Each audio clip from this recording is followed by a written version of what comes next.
plunged in the crucible of the cosmos, in a realm where might, magic, and high adventure reign supreme. Let me tell you the tale of a lone rider who is being hunted down. Her cargo is the key to her freedom and to her damnation. She blazes a trail across a foreign land that shows her pursuers in the crystal labyrinth as the dragons pass. The ripple effect of this moment cascades into a chain of events that throughout the lives of all in the realm, especially teenage boy Nito.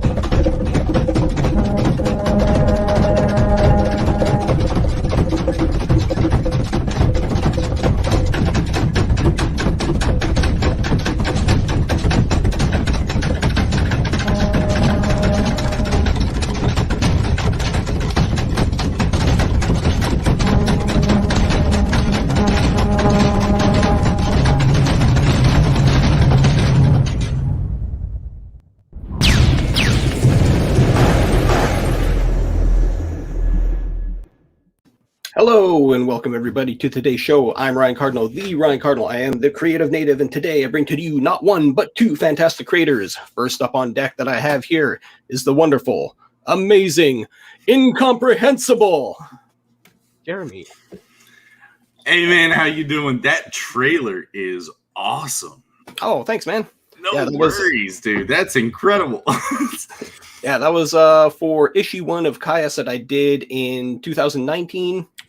And then I got issue 2 coming up here, and we'll get into that later on. But yeah, we're here for you, man. We're here for you. We're here for for Beckoned, which you have live on Indiegogo right now. Yes, sir. Yes, sir. A JRPG turn-based combat system with real-time twist. And from the looks of it, man, it looks pretty dope. Like all the stuff that I've seen from it, like just the animation on it, like it looks really freaking cool, man.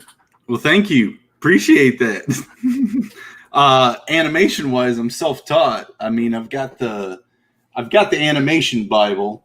We all do. It's all sitting there collecting dust. Y'all know what I'm talking about.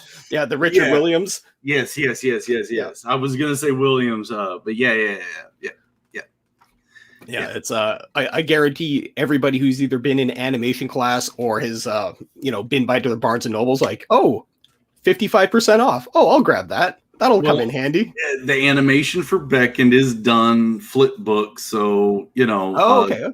The old hand done style. So no cheating there. Yeah, frame by frame, but not at the full on ones, which Akira was animated on. Are you working on 2s or 3s? It's a mix. It's limited and efficient work for game development. So as action is needed, it's a balance of efficiency and fluidity. Mm-hmm. Yeah, because like I know from the current animation that I'm working on for my next trailer, like I don't animate at all. Like what you saw there was my editing skills in that trailer. That's great. That was awesome. So I used my editing skills, and now I'm teaching myself how to animate via my editing, because I'm going in. I've found all these old school like 80s and 90s intros to animes I've never seen before. And I've broken them down frame by frame and dissected them. Record of Lodos War was my old thing. Yeah. And the cool thing with that kind of stuff is when you break it down like that, you actually I've learned so much more doing that than I did in any time in any school stuff. Yes. Sakuga is an animation style that I study so much on, especially with Studio Ghibli, of course. I mean, I want to grow up to be Miyazaki. Yeah, I want to be that guy. Yeah. You want to be there disappointing him, just like his son repeatedly. Yeah. That's part of it. Like, as long as I'm doing that, at least I'm going in the right direction somewhere. Did you see that they had the open call, the worldwide open call a little while ago? No, I didn't. Educate me. Oh my God. Yeah, what? Man. So Hold you might be my seat. Yeah. So they did an open worldwide call for people to come into Studio Ghibli and train under everything. Oh, what an opportunity. And a lot of people don't know this, but Japan is having a little bit of crisis when it comes to animation and animators right now, because they are so overflowed with work that they don't have the workforce to meet it. Makes sense. I didn't think about it like that. So when people were, bitching and complaining about like Attack of Titan, like, wow, why did it take 4 years? And it's because, like, yeah, everybody was booked. Well, hey, Japan, if you wanna check out Beckoned. But yeah, man, obviously you have a strong stint for animation. Yes, being able to bring concepts that I've been drawing since I was a kid to life, bringing those to life, has been so enlightening, on so many levels. So, I mean, I have a diehard love for this. That's kind of why I'm here. Yeah, man. So, I assume you came to the same fulcrum that I did, and in that moment, it was like, oh, I want my characters animated. Nobody else is going to do it. Right. Shit, I got to do it. Yeah, that was it. And it, being in game development for as long as I've been, I worked with a bunch of 3D modelers, directors, all the way up. These were very tight-knit groups. These weren't giant corporations. But meeting a lot of skilled people, and I sculpt myself. So, but tangibly, like with clay. Nice. Another thing from Savannah College of Art and Design. But putting that into vertices, into Mudbox, or 3D Studio Max or ZBrush, exactly. I've always been trying to. I stuck to my lane of concept art. I stuck to my lane of traditional, draw. I mean, the things behind me, dude. That's all me. Oh yeah. So, I mean, everything on Beckoned is me, visually, from the website, the promotions, to the game, graphics. My brother programs it, and I'm very proud of him, and we all are, to be able to tackle the ideas that come out of my head onto this and make it work has been incredible talent from him. Just naturally being able to take abstract systems and put them together. I mean, I've got notes upon notes of this. I've played RPGs since I was, since I was a kid, since '95. I'm 35 now. We're 34. I'll be 35 in September, but, so this is, Joe had said this from Star Circuit, Catapult Art said this on another stream, is I live, breathe, and draw this stuff. This is what I live for. It got me to college. May not have finished college, but don't need to extract all the knowledge from college to learn from college. No, I was there long enough to be able to gain a structural base for my constructive side of art, but then being able to give constructive criticism and receive both constructive and non-constructive criticism. So very humble in what I'm doing. I come from Kentucky, but I'm out here in Florida. I've been to California and Georgia, of course, for schooling, but it's mainly been my pace, if everyone can read between those lines. So, and it's always been focused towards art, doing something for video games.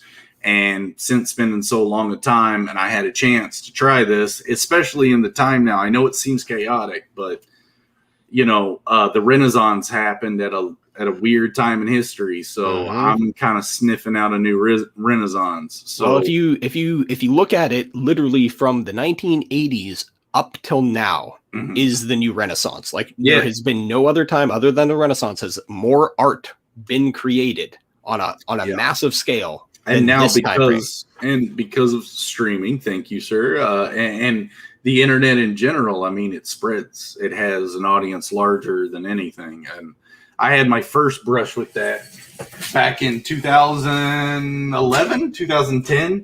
I don't know if that shows up on the screen well enough, but it shows up perfectly if glare is the goal. Yeah, so that was done. That was done with Bic pencils.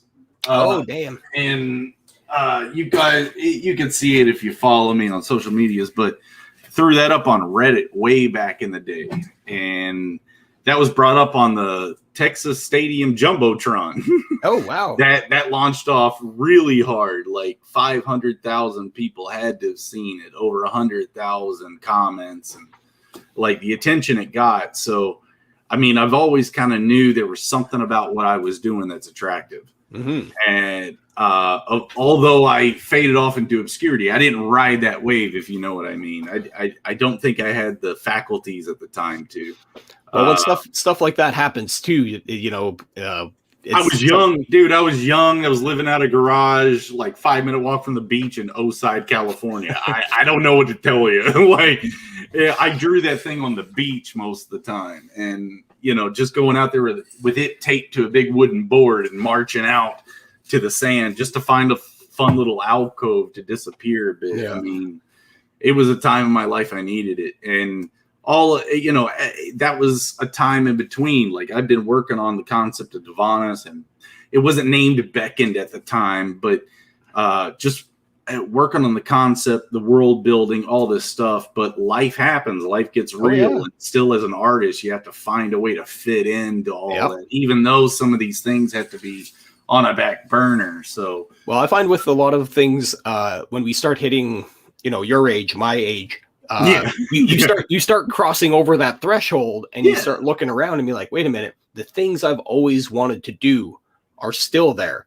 Yeah. But if I don't do them now, they're never going to get done. And like for me, I can speak on my behalf. I can't speak on yours, but I hit a point where I was like, if I know that I was given like 5 years and I was going to be dead at the end of those 5 years, what would I be doing? Dude, no, seriously, same pathway as I got. He said it's not 5 years, but I like you. I like your mentality. I got to switch it to that. I'm kind of thinking like long down the road, but no, I smoke. It might be 5 years. Yeah, but I'm Yeah, for me, I was a tattoo artist. Came back to it. Yeah, we've talked about that. Yeah. And I was at the point where I did it for 19 years straight, and I was just like, I was burnt out, completely burnt out. Just tired of everything involved with it. It's wild. It's wild. Like in Kentucky is where I worked in shop, and in a small town, once you tattooed everybody, you've tattooed everybody. But the characters, sometimes it's rough, sometimes it's cool, sometimes it's chill, sometimes it's awesome, sometimes it's sketchy as hell. So oh yeah, man. Like I guess spotted in Quad Cities with my buddy, rest in peace. But yeah, I mean, it was a wild time. But when I decided to get Beckoned as my focus, I everything locked in for that. I'm like, ask Joe. I basically don't do anything but this. I got my dog. He's great. But Shepherd Husky mix, he's awesome, smarter than me, uses me, but and some friends that just keep me sane from here and there. But most of the time I'm just envisioning myself being, if you thought what Tolkien would be developing Lord of the Rings, what would you be doing? You'd be working, writing notes, drawing this out, Tolkien did not take a break. When he took a break, it was still developing. I just want to give a quick shout out to the chat here. We got Darren Wagner dropping some links. I gotta click over in that. Yeah, and we got Nerium that just popped up. Hey, Nerium, what's going on? Thank you. And let's take a quick look at the trailer that you got going on here for this. Yeah. Do you want to play it, or do you? I'll pull it. I'll pull it up here. Okay. I didn't know if it stutters or not. Hopefully my internet's good. Seems to be okay. The mics are running at full capacity. Awesome. Sorry. On Art Bros, we kind of worry about that from time to time. You must engage the darkness. if you are going to regain the memories lost to you. You must stay strong. A lone child's presence does not bode well for the circumstances. No one can pass. And inquisitive.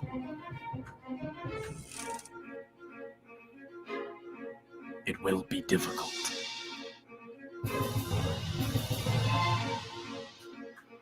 Oh, that's just perfect. But try to remember. You are never alone.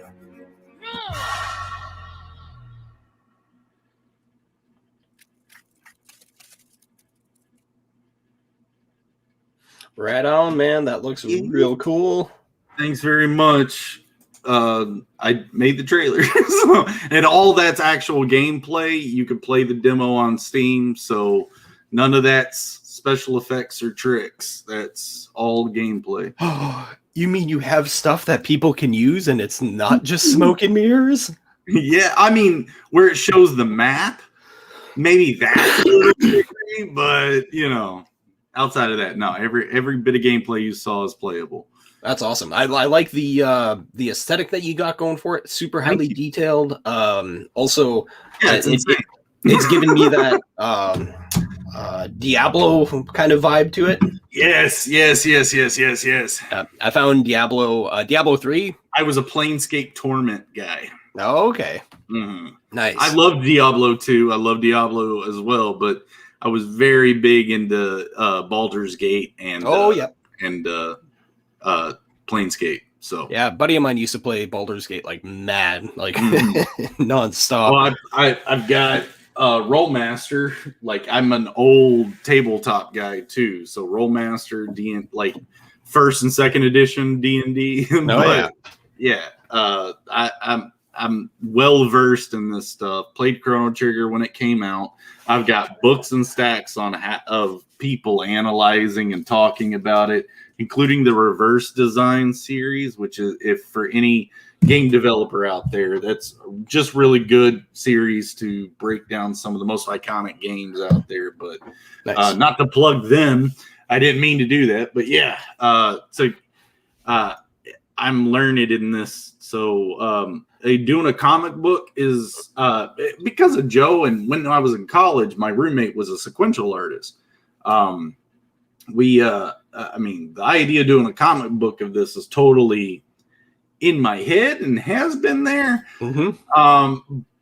But I wanted to do a video game because when I play video games of the caliber of what I'm trying to accomplish, I get lost in them. I love looking at the art. I like Final Fantasy 7 through 9. Yeah. Chrono Cross is a huge influence to what I'm trying to do, even though a lot of people might be alone. Come on, there was potential. Wait, Chrono Cross was the second one, right? Yeah. Well, technically the third. Okay. Technically, there was a Satellaview text-based game called Radical Dreamers. We got a translation of it back in 2001, 2002, I believe. It was a text-based adventure, and then Chrono Cross basically built off of that text-based game. So okay. A lot of people don't pull parallels between them, but once you get to the end, you kind of see how they thread together. Yeah, it's jumps. I wouldn't call it technically a sequel either, but I've just been inspired by these things. Legend of Legaia, Legend of Dragoon, Lost Odyssey, fantasy in all genres, the Dark Crystal, especially 80s, 80s and early 90s fantasy stuff. I mean, Never-Ending Story, giant influence. I've got 2 editions of the book. Of course, Hook, Peter Pan, things like that have always been an influence. So Beckoned's kind of a culmination of kind of the scary, dark seriousness of a lot of that content, mixing it with kind of my awareness of what the modern day world's kind of looking for, the modern audience is kind of looking for, with efficacy, efficiency. But again, I'm not trying to spoon feed a lot of stuff. I still want it to be difficult. Still want you to kind of, with the prototype, I intentionally tried to communicate with the person playing the prototype, and maybe I failed a little bit in understanding that a lot of people would play it not expecting it to be a prototype, even though it's right there. Yeah. So, but it's hard because I'm trying to expose you to the systems quickly. Yeah. That's it. I'm trying to give you no other choice but to go to these other tactics so you can see the scope of what we're trying to do in a small chunk. Yeah. So the balance is obviously off. I mean, obviously, well, you're essentially throwing them right into like a forced tutorial, essentially. So, and it's not the kind of in your face, pause the screen and read tutorial. It's kind of intuitive, on the fly. Yeah. It's, if we're not doing that the right way, then we need to improve our skills. And already we've made adjustments. So we're listening. And that's the only way to make a product that people like is, put it out there, have tough skin, understand what they're talking about, and adjust, but never lose your design focus either. No. So it definitely looks like you are keeping that intact. It feels like you have a very cohesive view of everything going on here. Nothing's jumping out of place, obviously. You've thought about this through and through for at least, a good 4 or 5 minutes before you jotted it down. Yeah, 15. Yeah. Long 15. Yeah. But let's take a quick look at what you have here available for your Indiegogo so people can peruse and how they can help back you here. Thank you. So our at the very beginning, which I was kind of struggling with this because I don't think I should lead with business first, but at the same time, if it was trending and people were there just to get the business done, if they were getting enough information from us, I wanted just to put the perks and the details of the perks up front. If you want to see what it is further than that, you can scroll down through. But our add-ons work as everything that's kind of a small bit of chunk of support. You can customize your own package, put your own package together. You can combo basically anything up. But as it rises in the tiers of the perks, obviously you can't really customize too many of those. They're already pre-packaged. Yeah. And of course we got instructions on how that kind of works. Maybe I'm missing a couple steps or two, but I can go in there and edit that. If that becomes a problem. And if it is, do give me a comment there. I would like to bask in the shame, and so I could change it. Featured tier is the t-shirt collection. I think that's the best bang for your buck. To be honest, that is literally the best bang for your buck compared to the rest. You try to combo that, I think it goes a little bit over. But we want people who can afford to help. But if you can't, there's other ways to support by sharing or anything. But we tried to make anything possible. We have more ideas for more perks, including prints that aren't 3D prints of the character that aren't painted or maybe smaller. But for now, we still got a month to go, a little over a month. So we're slowly trying to feel all this out. It's a little daunting, but we're here, and we've been here, and we got plans. So you'll all be seeing a lot more of us. Yeah, it's one of the reasons I wanted to bring you on is because obviously dealing with comic books and all this kind of stuff. Yes. I think it's also important for us to start branching out and looking at what other people are doing that are still within the same avenue. Bancroft was saying that too, and Pop XP was saying that. It seems like the comic book, a lot of you promoters or people that are in this and publishers, there's a broadening about to happen. And I seem to be right on the rainbow cusp of that wave right now. So, it's just about networking. It's just about talking to people that are doing this. I personally do have plans to go somewhat into this realm down the road for my project Caius, but it is all intertwined within the comic book. Yeah. So there's going to be a feedback loop, but that's for down the road. So with Beckoned, Beckoned is my Hobbit to the Lord of the Ring, to my own Lord of the Rings trilogy. This is an introduction. The intro, yeah. Yeah. So it's a big world. And if we want to continue talking perks while you're scrolling, the t-shirt's the most popular. The coin is my favorite because it's going to last forever. The posters are great if you want to grab some of the artwork, but the best artwork collection is going to be in that art book. The postcards are a great cheap way of helping us, and always on Indiegogo you can just donate anything, I believe. So any kind of help is always supportive. You'll be part of our group.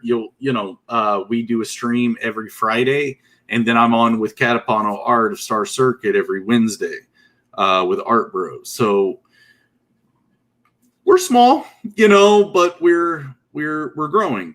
Oh yeah, and that's the thing too. Is like it's all a step-by-step thing. I didn't know about you until I popped onto your guys' stream there. Yeah. And you guys were shooting the shit about what you do, and I was like, oh, he's got a game. And then I checked it out. I was like, oh man, this looks freaking badass. It's ambitious, and that's what the 68K is for the comic community. 68's huge.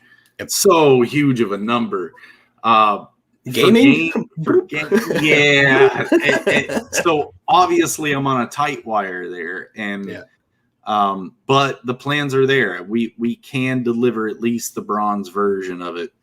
I believe around 68. We have every intention of doing that, but as Miyamoto said, a rushed game is bad forever. So now I'm assuming here and that you're going to be able to compartmentalize sections of the world. Yes. If you continue scrolling down, all right, we can actually talk. That's a great point. I would expect maybe bouncing around a few things if we were going to be linear. There you go. So perfect. So you see the world map that we got. It's large. It's got a lot of names on it.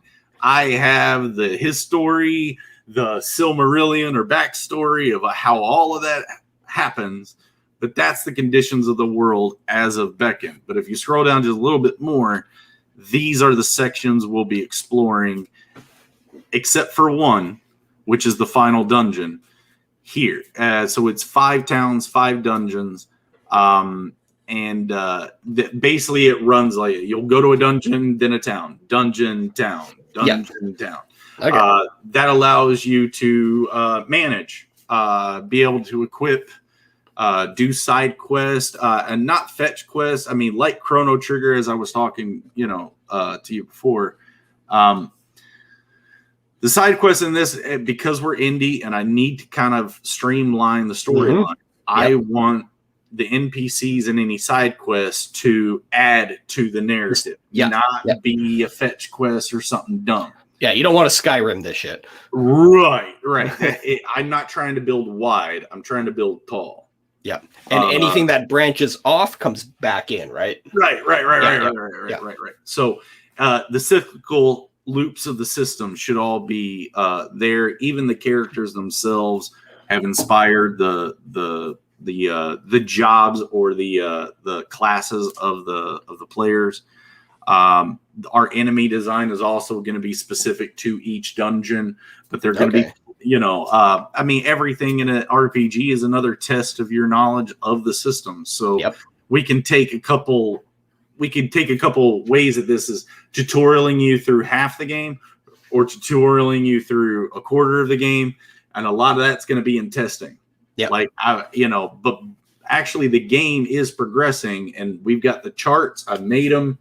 I know what ingredients, what skills, what stuff and what levels you're expected to be at each chunk. So I see it kind of scaling up, and that's good for games. Like you're going to have this incline of learning and testing yourself consistently through the game. So I've got a good arc on it. One thing that I've learned and that I've seen from people that do crowdfund their games. As always, they have a bigger scope and scale, what they would love to do, but then you have to funnel it down to what is manageable for the beginning. So ZADE Studios' plan with the IP is a 15 year plan. So Beckoned would be our first launch. We have other side games that we have pocketed that we're not talking about. But then the IP itself, we expect to grow. We expect to grow the team. We expect to evolve the graphics. Something that's interesting about the graphics, since I bring them up, is towards the bottom of our Indiegogo page, I have a quick video of what these animations, hand-drawn animations, could look like with a dynamic light system. Once we hit one of our stretch goals, we can afford the time to be able to implement this. It's a little bit further down. There, it flashed for a second. There you go. That little video of the creature. Keep going down. There you go. That one right there. Okay. Yeah. Let's take a quick look at this. It has music, so you might want to mute it, but it's an animated enemy sprite with materials on them, and I'm moving a light around them to get you got the global illumination. Yeah. So, and it works the same way with the environment. So I would love to implement a dynamic light system, which would introduce new mechanics such as a day and night system. And at that scope, we can do things with gardening and planting and other mechanics that allow us to basically grind out or farm out our own resources to continue leveling up, continually basically get that completionist side of RPGs there. For anyone who's not satisfied with just the main story, they just want to do absolutely everything, we've got the scope for that too. Very cool. Just a quick side branch. What are you using for an engine on this? Unreal 4. Okay. Yeah, which Unreal. a lot of people would say for a 2D game, you might want to use Unity. I've had experience with Unity and third-party plugins. It's hard to get in touch with a lot of the plugins that end up working, but then later on aren't working, but you're so attached to them. Yeah, you're trying to force it to to work with what you got. Yeah, exactly. So Unreal, at the time I started this, had a much more dynamic support system. I'm not going to say or claim that I know what the dynamics of the two are now. I do know Unity has been ranking up, and then there's other engines. I still play with it. RPG Maker from 95 on up to 2K in MV. I mean, I love RPG Maker. Now, have you made like full on games in that at all? No, okay. You fooled around with it to know enough how it works. So specifically, I might have to pick your brain on that later on. Oh yeah, we can talk. I know with Unreal Game Maker is more adept for a person trying to bridge RPG Maker and into an engine like Unreal or Unity. Mm-hmm. I would say game engines, I didn't get a great response when I was trying to look for support from them guys. A lot of them were pretty sarcastic, but then, my skin was weak then. It's a little better now. So, I scratched the back of my ear because I'm a little nervous and I got a little high of voice there. But I'm pretty confident about it now. It's just two guys. It's just me and my brother. Yeah, man, that's pretty wild. Like the fact that it's just the two of you slapping this together, and this is already what you guys done. Yeah, we voice acted it too, so don't be harsh on that. We already pulled the voice acting out of the prologue because it just seemed to gain more attention at its recording quality and more than likely impression quality rather than what we were focused on getting the reaction on. So, that's one of the areas where Fiverr comes in real handy is actually voice acting. Like a lot of people. I've got a great bunch of voice actors hitting me up, ready to do this. I've just been talking to one today who's, if I could bring him up, my phone's plugged in. But if you guys follow me on social medias, you'll fall into him. I just talked to him today, and obviously an RPG voice actor. If you catch my drifty sauce, nice. But it gives you a lot to direct with. You can pull back a little bit on some intensities or overacting, but the voice is intense. The recording quality is good. But I intend to do, at the budget we've got, as much as we could probably push unless we hit major stretch goals, is Legend of Zelda Ocarina of Time voice acting. Yeah. So you would walk up to them, they would emote a sound effect, you would read the text, and your imagination connects it. I love playing with that more than I would trying to get the exact perfect voice and direct every word in the line. It just seems overkill to allow the fans' imaginations to fill in the blank. And there's also that cutscenes and combat, maybe a bit different. I don't know. You know, I was also going to say with RPGs, there is the subconscious tagging of what you think of the character and how they sound when you have just the text-based stuff. So that's also another factor that can cut down on cost. Ideas like that in design run into the silent protagonist valley, which I love. I love anyone who's crapping on that. You just don't know how to project yourself onto a character hard enough. Yeah. But don't come at me over that. But I do love games like, like JRPGs, which are generally strict archetype of characters that are driven through a narrative that's pretty fixed. Yep. Your normal RPGs or Western RPGs allow you to craft, like you mentioned, Skyrim or Elder Scrolls, or even what we were talking about with, even Planescape. I'm going to be a little bit more. I mean, yeah, you had that character, but you're basically crafting everything, in skill wise and, mechanically on your own. So some games allow it, some games, I'm not clear or 100% confident in the line in the sand between Western and JRPGs, but from what my research was, it was that differential is total crafting of your character and then strict narratives, much like how Final Fantasies or Chrono Trigger or Persona 4 or any of those. But definitely more story-driven than adventure quest-driven. Yes. Yeah. Now we got Mighty Mo Biggs in the chat there. You got Mo Biggs. He says, plus weebs seem to prefer not to understand the voices they're hearing in an RPG. Right. So this is the first time I get to talk about this. Thanks, Mo Biggs. Man, put me in that spotlight. Because this takes place on an alien world, on Divanis, the element, of another language has obviously come up. Again, funding the creation of a legitimate language, at least, or even, you could do mumbles or things like Shadow of the Colossus did, or, you can grumble about it or be creative with the, alliteration of the impression and just use the text. I love that approach. I do think for the direction my story is going, hint, I don't want to make that a barrier.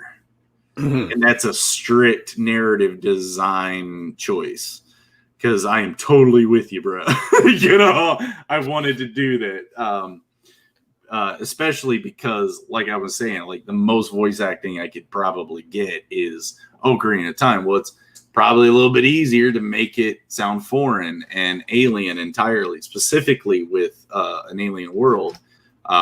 That's the kind of creativity that makes, good projects. So yeah, I love it, but narratively, it crossed my mind, and you'll see. It's always you'll see. Yeah, it's always a tricky thing when you're trying to convey the story that you're trying to tell in an actual story. There's a lot of hints. It's just I'm begging for someone to find it. Yeah. But yeah, there's a lot of hints I've given out, that we've given out, even in the branding. So if you guys can figure out what the hint is, then great. I won't say yay or nay, but yeah, it'd be nice to know people are catching on. But yeah, this is an introduction for something much larger. So I'm excited. Nice. Speaking of introduction, let's talk about the characters here. You got your protagonists. So Taj is, yes, the trope of waking up with amnesia kid. I believe tropes are tropes because they've been effective. It depends on how well you write them,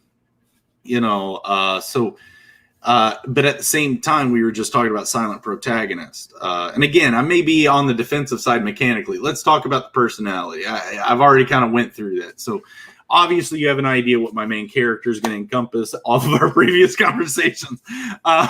So Taj, as a young kid, wakes up with a crystal around his neck. This crystal.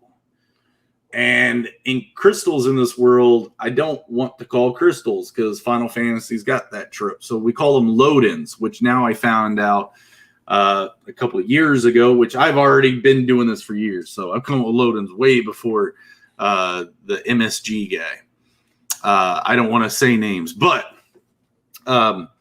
Taj has this necklace, wakes up in this world, no memory, but the necklace is taken from by these group of Jiri from Thal, which this is all you show instead of tell, right? So you can't just throw out pronouns. Like that. It's just like going full on like nerd, and somebody's standing there like, what are you talking about? I gotta pull the reins back a bit. Dang. But the necklace is stolen. But he meets up with two other kids, Lane and Anel, and they are, they're totally cognizant. They got their memories. They know their surroundings. They're trying to help Taj figure out who he is. But when they learn, when the necklace is stolen, they're all together at that point. They all venture forth to find that necklace. All the while, they're on their own journey. Basically, that moment that happens when the necklace is stolen kind of sets the journey for the whole group. It's not just them gathering around Taj. It's some other stuff that are going on. Again, just wait. Yeah. But that's the initial journey. And of course, as my description goes, they get wrapped up into some political upheaval that's going on. The world itself, planetary physics aside, the center of the lore of the planet is at the center of the planet is a crystal, is a Loden, a giant Loden. And that's what branches out into the surface of the crust. Much like how flowers are plentiful as of 2021, as plentiful as they are, Lodens pop up on Divanis about that same efficacy, and they all have their own traits, qualities, clarity. But there's a resonant harmonics, reality that's happening with this, that the crystals are vibrating tones, some that aren't, most of them not even hearable by human ear. These tones are tunable to the brain of a person or a Jiri, these primate-ish looking characters you may see, in the characters. This harmonic, to tune to them would basically for us be like meditation. Scientifically, in the goofy, hypothetical, real nerd range, it's the theory of E8 lattice. Okay. I know where you're going. Yeah, you're familiar with it. So E8 lattice would be the fundamental equation of where particles gather and stack to form matter, or I guess, the world we see. But there's another lattice in my fantasy that's derived by the harmonic resonance of these crystals. So it basically works in tandem with that, normal E8 lattice. So I'm really playing with fantasy and a lot of like theoretical physics, because I'm a nerd about that too, especially dimensions, other world, multiverse. We can go. Yeah. And Joe made it into the chat. Guys, Star Circuit, go check that out if you love some sci-fi comics. Hell yeah. Yeah. So Beckon comes from 35 years of, a kid loving Hook, loving Final Fantasy, loving Chrono Trigger, loving Lord of the Rings. So here's my answer to it, or love letter. I hear that said a lot. My game's a love letter to Chrono Trigger. I'm gonna say Chrono Cross. All right. I don't want the hate from the Chrono Trigger fans. No. See, I think when it comes to like the Chrono Trigger fans, there's Chrono Trigger fans, and then there are also Chrono Cross fans. Yeah. You know, it's not one or the other. It's a joke. I welcome you all because I've got a Chrono 3 script. Wink, wink. But yeah, hard magic. Yeah, Joe said it there. With games, you kind of need a hard magic system. With Lord of the Rings, you can be dynamic with it. The One Ring has its, but the elves have theirs, and Gandalf has his. A lot of it's soft magic. There's a lot of hard magic to stuff too. So, I mean, Sanderson has a lot of. He bounces a lot between hard and soft magics with his books too. I'm a big Redwall series guy. Like Redwall, anyone? Netflix, Redwall series? Redwall, nope. Shannara, I'm a big nerd, into that stuff. May not look it, but I'm there. There's a guy on YouTube. I can't remember his name off the top of my head. No, not him. Crap, I can't remember. But he does really, really good deep dive insights into like hard magic, soft magic, different magic worlds. Like contemplating and really talking about like if your world is this, then these are the effects that it has, and if you break outside that at certain points, it breaks the illusion of that magic. And so a little bit of that hard magic is this character Grint that you have on screen. She's what's called a phytominer. Now, phytomining is something we have in real world. It's using trees and plants to basically mine the minerals through photosynthesis and then extracting them later. Right, and extracting them through the sap. So on Divanis, this actually happens a bit more effectively. And Grinth is a savant inventor like Luca, Cronger, but a phytominer. So she's using that stuff. Soil core technology is what we call it. Okay. And yes, we have airships. Gotta have airships. Yeah. So, but yeah, Dash and Yoka, as you see this butterfly character on top of what we call Jiri. Yeah. They are our shop and hunting system, our gardening / hunting. So Dash is our treasure guy, carries a treasure chest on his back, travels with our main group. So he's the mule. Yeah, he's the mule. Yep. And Yoka is a giant moth. Let's not mince words. Giant moth. She has just her friendship with Dash, which will be discussed in the game, but it's her first time being away from her colony, which are all on hive mind mentality. Yeah. So, and she left them, which means this is a fresh form personality forming, but she's pretty in tuned with animals and nature. So she basically keeps up with your hunting ranks. So she's more like the scout ranger kind of thing, it feels like. Yeah. Kind of the hub for that. Beckon's not just about slaughtering all these animals in an alien planet. Part of the inventory system is learning what the animal's favorite food is that you can collect, and in fights you can throw them out and pacify the enemies, allowing them not to randomly encounter you anymore, which it isn't a random encounter. We have tracks that appear. You can choose to run into those and engage in combat or avoid them. We plan to work with that a bit more. We have a few more plans to make that look a little bit prettier, especially like the transition between explore state and battle state. But yeah, there just a lot of this has been thought of, and I'm just so glad to be talking about it long form. You're the first long form interview I've had, so I'm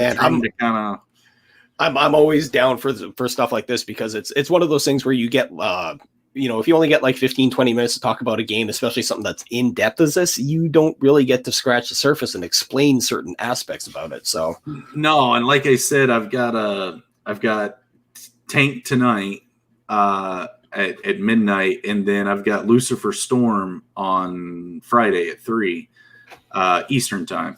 And me and Joe do Art Bros today at 7. So I mean, and then on Thursday I do my buddy who did the sculpture that you see in the perks. The guy who sculpted that basically took all my pictures from my sculpture that I sculpted And I sent it over to him, and he's a character modeler, monster modeler, and 3D printer. We actually got our first 3D print the other day, so I posted it on our social medias too. It looks great. Looks a lot better than what's here. So you might see this image update soon. Nice. Give a cleaner pic of it, but yeah, we're all just creators, and that the just isn't a derogatory. That's a plus. We're not being controlled by puppeteers in the marketing or in the the trickle down effect of like, hey, you got a really good idea. How can we dumb this down to make it not your idea anymore? We're we've had the meetings. And it's scary to have those meetings because you get told what could be done, what should be done, and what will be done. Yeah, but what will be done's in my head. Yeah. You're just sitting there going like, we're not doing that. We're doing this thing. Great. A buddy of mine, he actually used to work for way back in the day, Propaganda Games, and they were the ones who came out with the Turok game for the 360 when it came out. Oh yeah. So I got to to see behind the scenes in the concept art department and stuff like that. That's awesome. I loved the 64 Turok. I got to see them transition from when they were an indie company, and then when Disney bought them, and Disney went on a buying spree and they bought up 27 companies in one day. Warner Brothers went out and bought 47. Like literally all the bigwigs just went, we're buying video games. There's a lot of that happening. I mean, we just saw Bethesda get bought by, Microsoft, and the word on the street is Sony's going to buy up Square Enix. So, isn't Square Enix already owned by EA though? Not that I'm aware of. Maybe they are. I'd look at that. I think you're right. I know. Yep. I have to look into that, double check. Yeah, I'm pretty sure that EA bought them years and years ago. That makes a lot of sense. Yeah.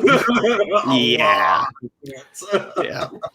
And then my one buddy, he I'm a fanboy. Maybe I just blocked it out, everybody. Yeah. Hey, if it happened, maybe I just blocked it out, all right? But I got to see behind the scenes what happens when the corporate entity takes over and literally strip mines something that would have been awesome and forces it to be something that it ends up being. Well, I mean, again, just to stick it to Square and Final Fantasy 7 through 9 felt more open world than what we got with everything after. Yeah, I mean, 10 is my second favorite. Final Fantasy game, but and 12 is, I love all of them. I mean, 13 a little wonky in hallway, but you know what? I think it was 13 that my buddy said. He was just like, I started the game, I loved it, but then once I realized that I'm just on a rail, like, I'm out. As the designers, you get into fit, like I think it's 30 or 20 hours in the game, then it gives you the open world. I'm like, we get you, but you lost a lot of people along the way. It's a tough pull sell that you got to try and do, Yeah. So I like setting Beckoned up more like how the Mario world was set up. Nodes, strict storyline. I would love to have done what Chrono Trigger did, or even Chrono Cross. But I'm trying to tell a story as an indie in a video game. We got to consolidate it. We got to make it effective in a small package. So now I was going to say this, the things that you guys in the game world that are doing that is doubly hard than what we're doing in the comic book world is you have to tell a cohesive story. Then you have to make the cohesive story play well. Like that is like paramount. Like it's so tough to do, but when you pull it off, to be able to do the second part, you have to have the first part. That's right. Remember, we all start at zero. We all start at the beginning of this. You can't skip through it. You have to have those parts. You can design the architecture of how you want to frame scenes, how you want to frame, gameplay, how you want. And a lot of that's been gameplay stuff, but that runs parallel with telling the story. And, it does take testing. It does take, did this come off right? Did this read well? Was this line understood? You know, was this too distracting? You know, it takes us being bold enough to say, hey, rip us a new butthole, you know, and us take that and be constructive with it. So, and it's a definite tricky thing, but from just the looks of what you've been able to pull off with the trailer, the Indiegogo, the demo, the stuff like this, like you obviously have the heart, the soul, the love for this. Yes.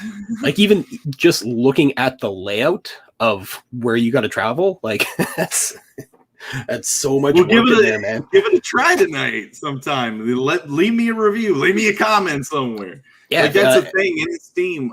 You can't leave a review on it because it's not released, but you can go into the discussions and leave us a comment there and rip us a new butthole there. But yeah, play it, try it out. That's something that was paramount to us doing this. And what I told, you know, my brother was, we have to have some sort of prototype for people to play. I don't want to ask for people's help without them seeing what we're doing first.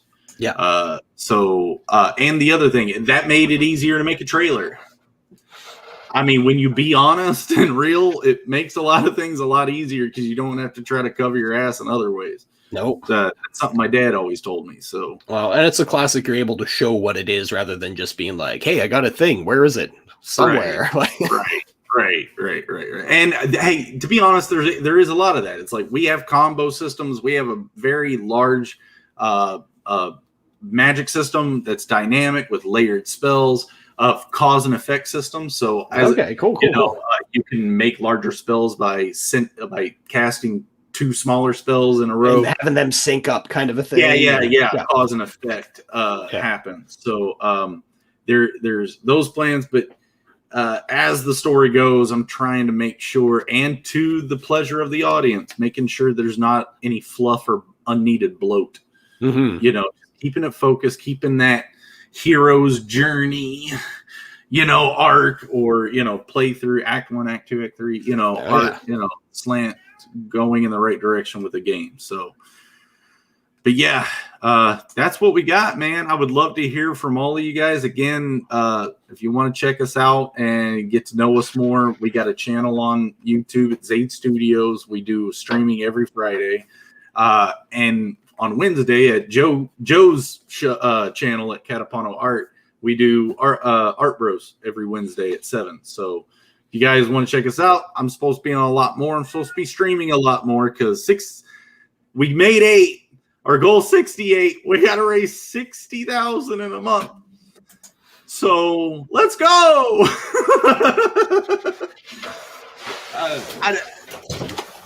It's insane. It's insane, but we're here. We're trying. Yeah, man. And the fact that you're able to even just pull out 8, like literally coming out of nowhere, shows that there is a fan base there that people want to hop in on this. Yes. Just a side note. Just a large goal. This is my cat Dexter. He wants to make a cameo. Hi, Dexter. All right. Show everybody my pussy. There we go. And get out of here.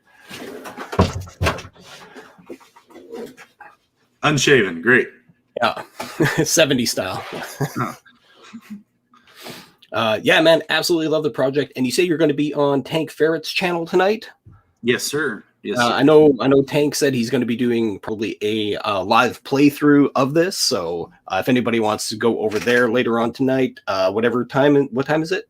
It's at midnight. It's a late show. We'll be at it till 3 a.m. and that's Eastern time. So, you know, 9 o'clock. You guys are on, if you guys are on West Coast, 9. So, it'll be fun. Another long form. I'll be real excited to get back into this. And thank you for the the practice. Now I can kind of gauge what at least you came at this in a direction. I'll have to figure out some structure. I've been thinking about it for a few days since we've been trying to schedule this up. It's like, okay, how to talk about it. Dude, just be real. Just chill. Yeah, man. That's the easiest way to do this stuff is just chill out, relax, be yourself, promote the project, and the way that you promoted it is you know, with the passion and the zeal that you have for it. So that's the way that it should be done. That's the way it was done. And everybody out there, there's 35 days left to hop on this project.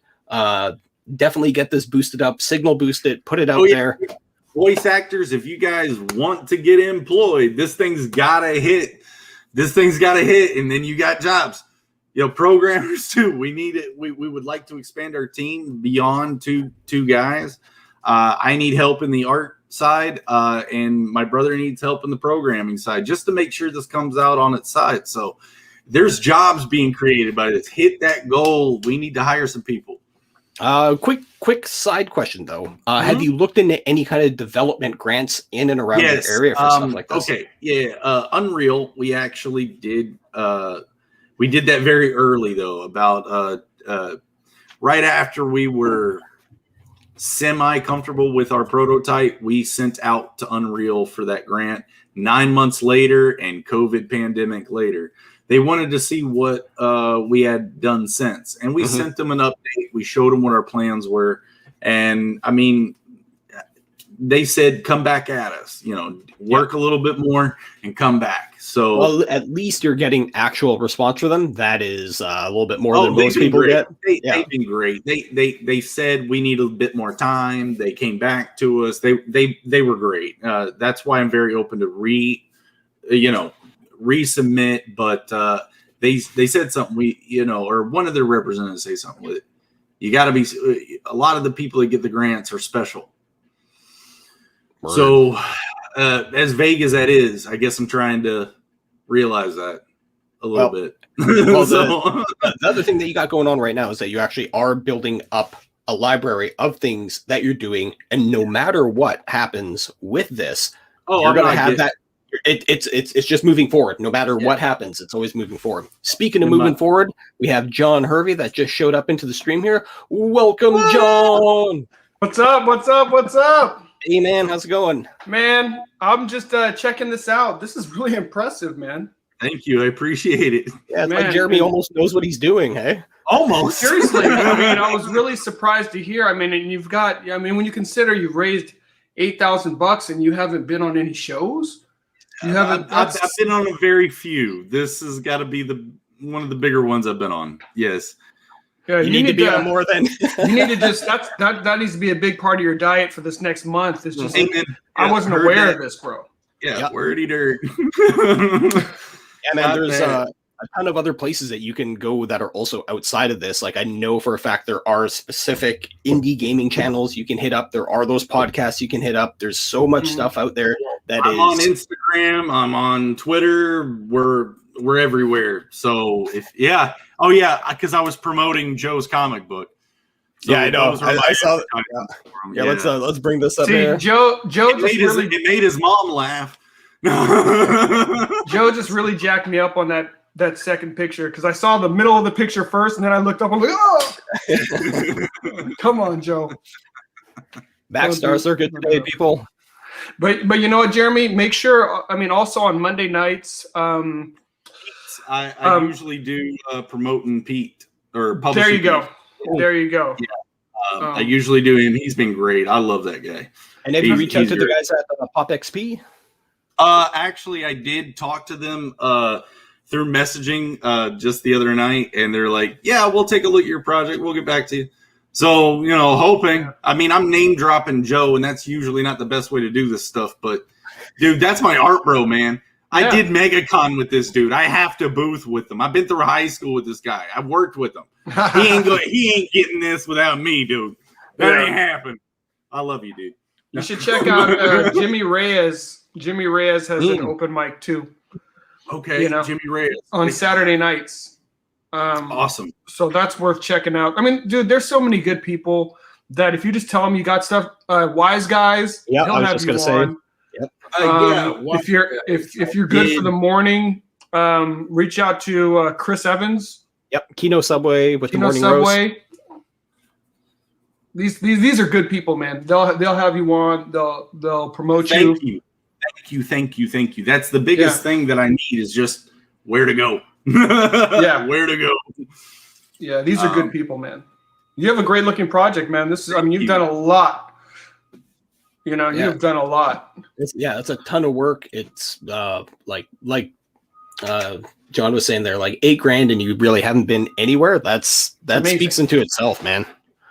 Yeah. Yeah. Thank you guys so much. And a lot of that is very organic. I mean, now that it's a month left, basically, is we got to start kicking into different tactics. So you'll see more of us. Guerrilla warfare with that. Be everywhere. Strike where you can. And I'm sure Joe is I've read Art of War. I'm sure Joe is connected to him. You should reach out to a guy named Adam Lawson, because he's a writer, but he also did a really successful RPG campaign as well. Adam Lawson, why does that sound familiar? Because he's the Kill Journal. He's the guy that does the Kill Journal graphic novel, but he's a beast because he also did like an RPG. So I mean, reach out to him. If Joe doesn't have the contact, just ask me. And he's just a nice dude. So I mean, I'm sure he'd give you whatever tips he can. Yeah, I've hit Bancroft up too, because for obvious reasons. But yeah, I mean, Joe ended up, getting that chat was electric. They were all into that, and I'm aware of the Bancroft bump. But I mean, I've been asking around, who's the Bancroft of indie games? Like what is that? And I don't know if anyone else is really like pushing it as hard as he is. And I know the slant of it though, but it's just hard to find the groups. Path of Kami is another developer I've been seeing around, all women's group doing this very peaceful game like Journey or Flower. That looks great. I mean, I'm trying to circle around. Last Chronomancer is a project I've been seeing around a lot that I've been trying to retweet out. And again, it's just getting into the right groups. And it seems like the comic book, I don't know, from what I'm seeing on my perspective, it's just so much more alive and moving. Well, the thing with the CG crowd especially is, I've been paying attention for quite a while. This is hands down the most active and interactive group that I have seen of anywhere. So I think that's what I'm alluding to. Yeah. And they're willing to put dollars behind projects, which is also key as well. It's like if you're just showing your project to folks that are like, hey, great, and they're moving on, they're not helping you. Speaking of great projects. Let's take a look at Magna, the last Pantheon here, which is in demand, I assume. It's in demand, my brother. This is you, yeah. So this is in demand. This has been the CG community is amazing. That's all I can say at the end of the day. This is really just a function of great people like what we have right here, getting on shows. People being willing to, and people are willing, they're willing to have you on and then just expose you to more folks. Yes. And it's folks that are actually interested, folks that, hey, that looks good. I want to back this project. I want to check it out. Yeah. And then I find myself backing a ton of stuff too. Well, I mean, Joe would probably say, don't say that to them right now. You're in good. But I mean, since Joe came into it, I mean, I didn't know what CG community was. I've been very vocal about keeping politics away from my project because it has nothing to do with any of that. I didn't want any of that attached. I'm very fresh, very new to this whole thing. So when Joe started kicking off on things and he's telling me about this, I was like, I get it, dude. I get it. But when I research and it's like, dude, like, this is just creators trying to not be, trying to not be censored or controlled. We have good ideas. We have good writing, stuff like that. There are corporations that are moving all this around. So, and the noble cause of that, I'm CG. I mean, I mean, at the heart of it. And that's kind of why I'm here. I think that's it. I think, like I had some friends like, oh man, why are you part of this group? Blah, blah, blah. And I'm like, what do you know? I'm like, well, what do you know about it? Because like for me, when I heard about CG, the first thing I did was get engaged. So actually, one of the first people I reached out to was John Malin. He hit me back. I had a campaign going at Kickstarter at that time. He had me on the show, and I learned a ton. I learned kind of why people, I'm not saying don't use it, but like why folks were opting not to. Yep. And they also gave me a ton of just like very straight up, like, this is what you need to do with your campaign because this is why your campaign isn't moving as well as you would like. And to me, as a creator, that's what I'm in it for. And the majority of folks, that's what they're in it for. There are some folks that are basically kind of spokespeople that kind of speak against what's going on politically, you know, which is a necessary piece as well. But honestly, the majority of folks are just finding stuff they like and backing it and creating stuff. That's really what it is. Yeah, a lot of us want to either make our project and have it put out there without, you know, any kind of weird barriers that we have to hurdle through. And the only barrier that we have to hurdle through is it a product that people out there like and want? And this is the best way to find out about that. Yeah. I mean, Mo's sitting there saying it too. Is like, you know, I mean, what John just said is like, that's what John said is when I heard about it, I got engaged. Yeah. I may have been nervous, but I'm here. So yeah. No, you're good, man. And you're doing a great job. You're showing your project, and that's how people get to see it. They're like, hey, this is cool. But yeah, the comic book creation, Magna. I mean, let's get into this art, dude. This is already impressing me, dude. First off, I'll say this: we're supposed to have John on yesterday, but unfortunately, due to the lovely Texas weather that is going on. You know what? I had internet. It came back, and then it was out, and then by the time it came back, I had already missed my window. So I was like, ugh.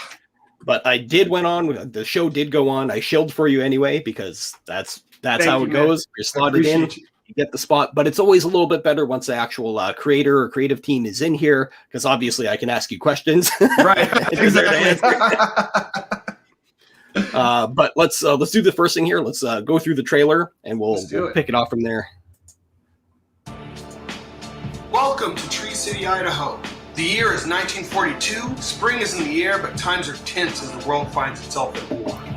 While high school senior Kari Skogsholm finds her provincial life unfulfilling, her parents are eager to keep their lives and, most importantly, their extraordinary daughter under the radar as long as they can. But time is not on their side. They prepare to flee to protect Kari, but something within her compels her to stay and take a stand. It's time to learn truths that have been kept from her, be it out of love or fear or something else. It's time to answer the calling upon her life, whatever that may be. So her journey begins, and things would never be the same. But Kari's story finds its roots millennia prior. The men of renown, known as the sons of God, and the daughters of men in the first and second heavens, joined with raised arms one last time, combining all the power that they had to command.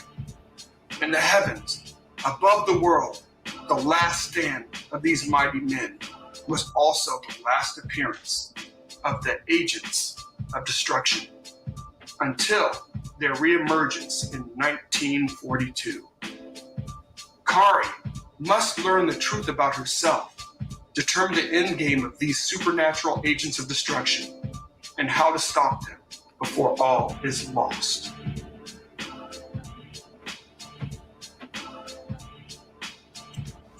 Yes, sir. Yeah. I love the touchback to the Genesis 6 stuff. That's actually kind of what ties everything together.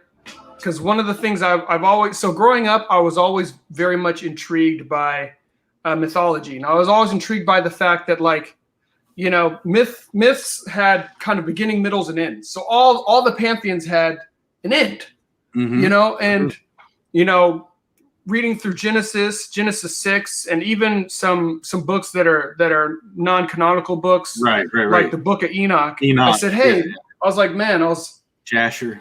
You could kind of, I was like, I want to create a story where I tie the end of these different mythologies. I kind of tie them all together, you know, and kind of use that as a basis for doing so.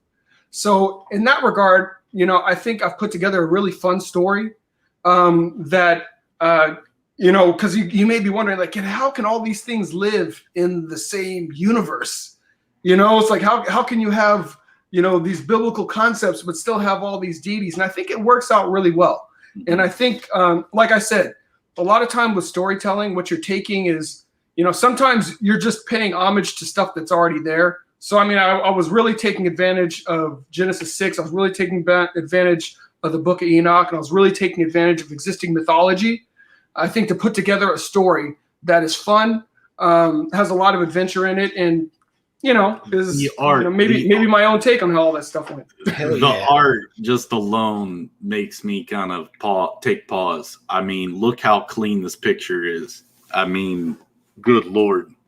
I was really blessed when it comes to the artists. The two of the three covers. This one's by Elizabeth Torque, and she did an amazing job on the first two covers. That is incredible. I gave her, so I had an idea.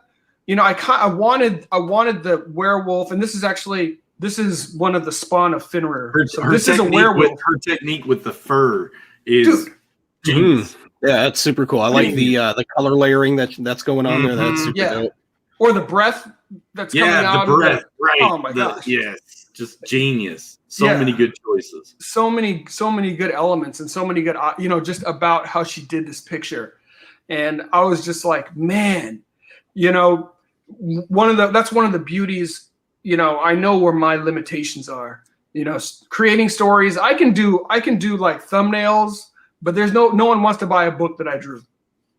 So I'm like,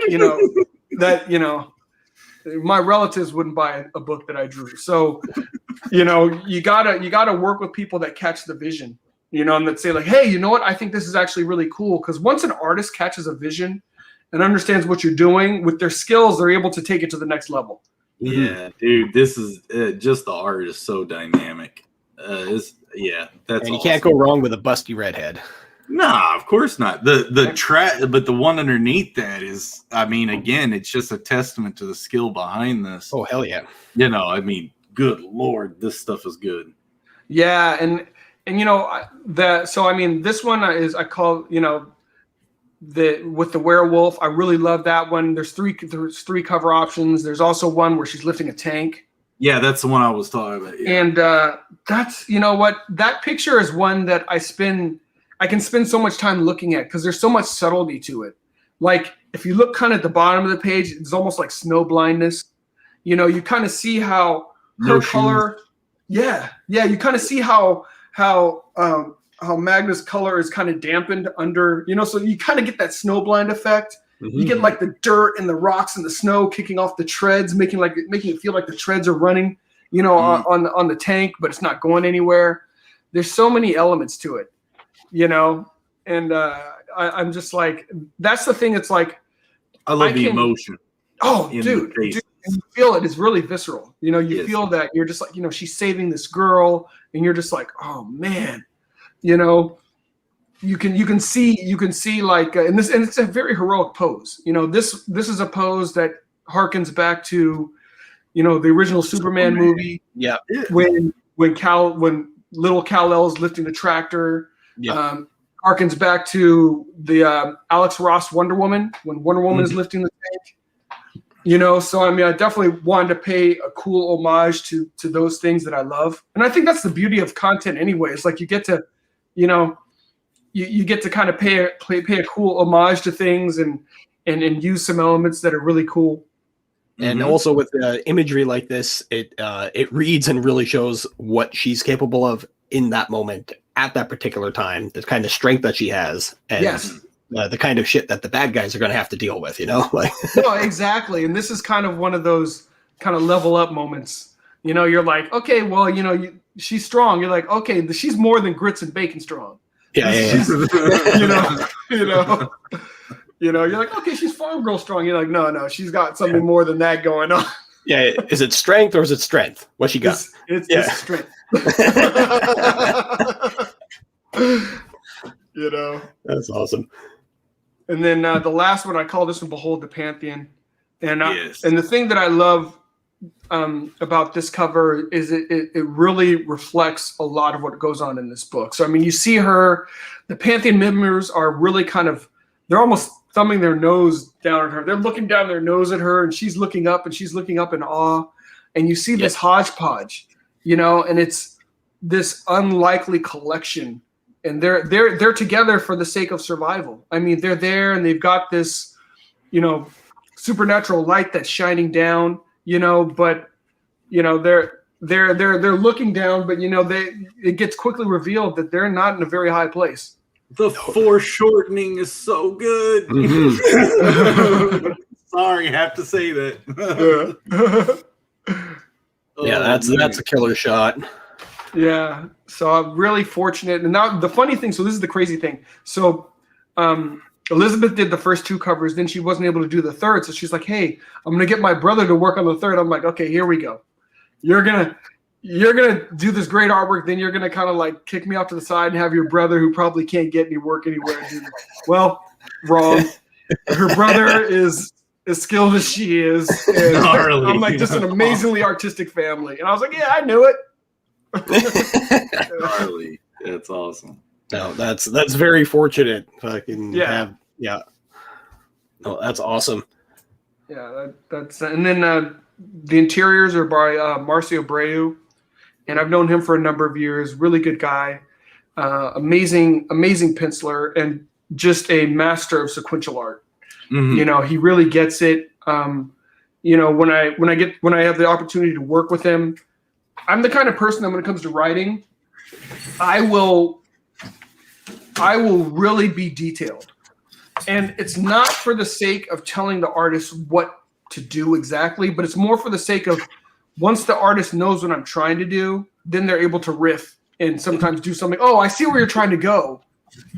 This would be cooler. Yeah. Or what I found too is when you have the writer literally writing out everything, then it gives the ability to be like, okay, I see where you're going. Let me pull out the things that actually work for a visual medium as opposed to a, the written word. Because yeah, exactly. You can write till the cows come home, but it's just like, that's not going to fit in a picture, you know? Like, well, no, exactly. And he's good with that. And the other artist who I've been working with, Rod Pereira, who's on Black Tiger, we have a great working relationship. We've worked together for like 15 years now. He knows I'll just overwrite and he'll just be like, dude, you're insane. That's impossible. He's like, but we can do this. Yeah. You know, he's just like, you're a nut. That's not going to work, but we can do this. You know, I see where you're trying to go. Yeah. You know, he's like, you can't do all the full choreography that you want to do, but this is what we can do. Well, the one thing with writers is, you're an artist unto your own right, but you use words to paint your picture. That's the thing. And you're trying to paint the picture for the artist, and your tool is the word. So the artist has to look at it and be like, all right, I can extrapolate and make this from what you're telling me. Right. Yeah. By the way, I really like that Unicron behind you. Oh, thanks, man. Yeah, that was from an old art show that we had at our tattoo shop years ago from, I can't remember what it was. Brute Spots and Babes, that's what it was. So it was either hot chicks, robots, or big muscle dudes. Just give me 1 second, guys. My dog is going a little. Just we'll be here. In fact, I may call out in a second, but I want to make sure he's okay. All right. All right. Yeah, man, really, really digging the artwork here. I wanted to bring this up. Obviously, you're going through all the different sections of different gods throughout time, I'm assuming. Yeah, so I have a few pantheons that I really focused on in this story.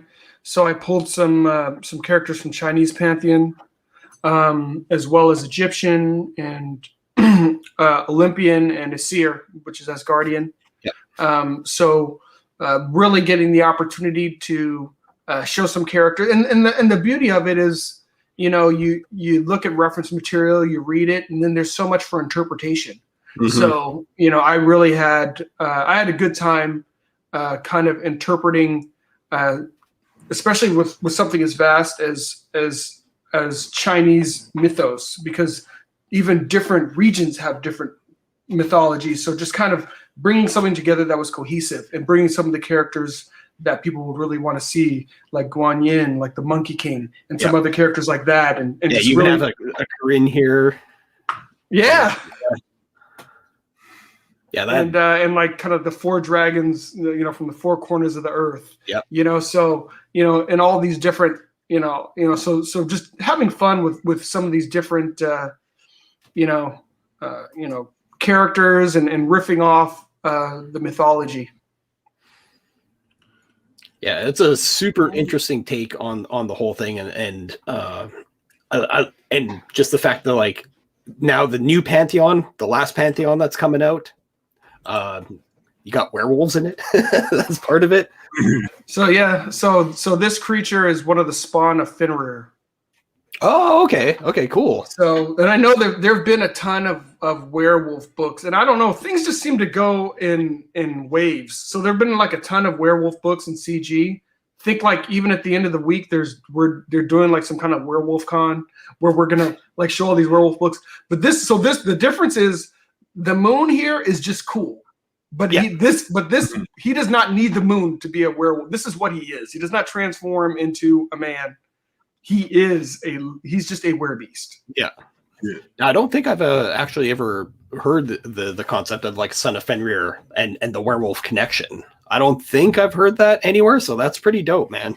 Well, mythology is so crazy and so base. I mean, it's so insane because actually in mythology, Fenrir is actually like Loki. Mm-hmm. Yeah. I mean, so you're like, how do you go from Loki to Fenrir? Fenrir, yeah. And you're just like, golly. Oh, by the way, that's his kid. What? How? Yeah. What? How did that work itself out? How did that work itself out? Yeah. How much Cavassier came out that night? Like the Cavassier. Well, yeah, man.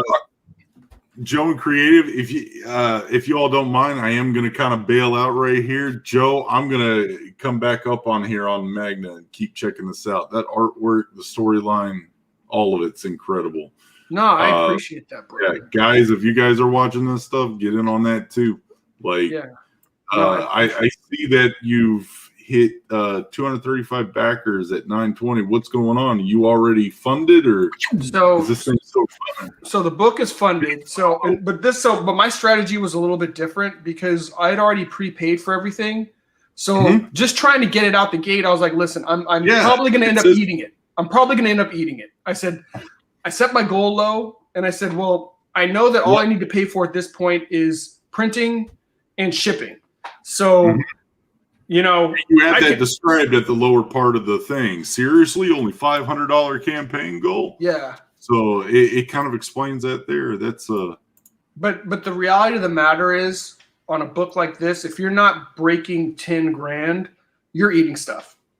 Guys, 800 more. Get them. Get them. Yeah. So. Get 'em. And that's it, kind of like, just like you're building a business. So part of it is like, I know that, I'm investing and getting people to get on board with me, just kind of like you're doing. I mean, you've already moved forward. You've put in a lot of sweat equity. You've done that kind of stuff. So, I mean, that's part of the process. And then, of course, what we want to do is be able to build the fan base so that we can keep it going. So, Yeah, one of the things that I wanted to bring up with you, John, is that I noticed that with your website, that's exactly what you're doing. Mm-hmm. Like, this is one of the things that I wanted to bring up with you specifically, is you're doing the right thing, and you have another avenue that's outside of social media, that's outside of the regular stuff that you can pull people into and show what you have going on. And I think that a lot of people in this whole CG thing, they're kind of sleeping on this because this is going to become... Like, everything's cyclical. We just went through the whole social media thing where that was the most important thing. Now we're going to be coming back around to we're having your own website, pulling people to it. I really think within the next 2 to 3 years, this is going to be absolutely vital as part of your business, part of your campaign, part of your projects, all that kind of stuff. And I think at the end of the day, none of us want to be completely beholden to any other platforms. Yep. I mean, people have gotten screwed on different platforms. I've heard things happening on Kickstarter, but I've recently heard of some things happening on IGG as well. And it's like we hear about policy changes with regards to Twitter. I mean, we have no control. You can build a ginormous fan base, but if you don't have a way of keeping your connectivity with folks, there are folks that have lost their connectivity overnight. Yep, just because you said the wrong thing or posted the wrong thing, and boom, gone. And then it's gone. And all of us need to have the ability to, kind of retain the connectivity that we're building. Yep.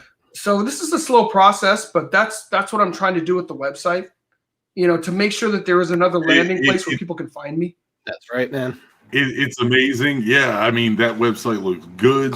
It's slick. Like he's saying, you've got a whole other avenue. I can't say that hasn't itched the back of my brain a bit. I mean, we got a website, but actually make it a hub for people to come to instead of just for advertising and info. That's a huge thing. So, guys, I don't want to be rude, but Joe, keep it up, dude. This thing looks great. And thanks for popping in, man. And Brian, thank you so much, man. I appreciate it. And guys, if y'all want to see me later, you'll see me around. Guys, have a good one. I love you all so much. Thank you. That was awesome. Take care, Jeremy. I'll definitely be checking out your project. Later. It looks hot. Yes, sir. Yes, sir. Mutual. Go get it, guys. Go get it. Later. Thanks. So yeah, so that was kind of the thought process with the website. Just like you said, just and I feel, I was, we're all stretching so many directions, and we're all like one-man bands trying to do all this different stuff. So I mean, it's like bang that drum, man. Yeah. So I mean, there are definitely parts of it that I have not been as diligent in that I should. I mean, I haven't been as diligent with YouTube as I should. I'm starting to do a series now, just from some other creators that I've been talking with. They're just helping creators, just helping creators getting their projects going. Yep. It's a tough thing. Like you posted one of the videos recently, I think it was like a day or two ago, where you're talking about just like the creative side of making videos, how taxing it is. And it's, it's tough to do like this. This is easy for me to just sit down and talk with somebody, have a chat, promote the project. But when you actually go down to make a video, something specific about a thing you're trying to get across, at the end of it, I always find I'm like, oh God, I'm so exhausted. Yeah, exactly. No, you're totally taxed. You're like, okay, I'm done. Yeah. It's like, I need a cigarette and I don't even smoke. Yeah. So, yeah, exactly. Like I'm done. But man, it looks like you're doing all the right things. Just from the looks of the layout of the website itself, clean, clear. You can see everything that's going on. You have digital releases here available for people that want to catch up later on that may have missed out on the Indiegogo, which I think is super smart. Yeah. And do you have like a membership section for this? Yeah. So basically, the way the digital works is actually a reader. So people they log in, and then whatever content that they own, they can read it through the reader. Okay, yeah. So, as opposed to, because I know it's always a big thing, and I know Malin hates digital because he doesn't like the idea of people's stuff flowing out in the ether. The reality of the matter is, if somebody's going to pirate it, they're going to pirate it. Yep. But the good thing with the reader is, at least if it's floating out there in a PDF, it wasn't me. Yeah. I didn't give it to anybody in that format, so it is pirated. Yeah. So very Shonen Jump vibe to this. Like that's exactly how they have it. You sign in, you log in, I think it's like $1.99. You get into the entire library, and you could read as much as you want. Yeah. And then it's all through the reader. Yeah. So it's a super smart way to bring people to your site and effectively keep them on your site and join in. And then the next element just becomes the consistent creation of more products so people can come back.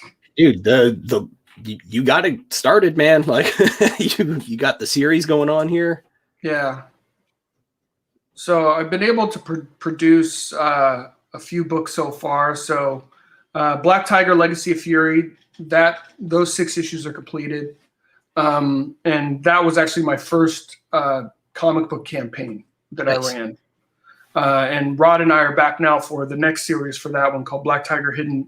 And actually I have a mailing list for Black Tiger Hidden Dragon that I just launched the week before. Yeah, I got that pulled up right here.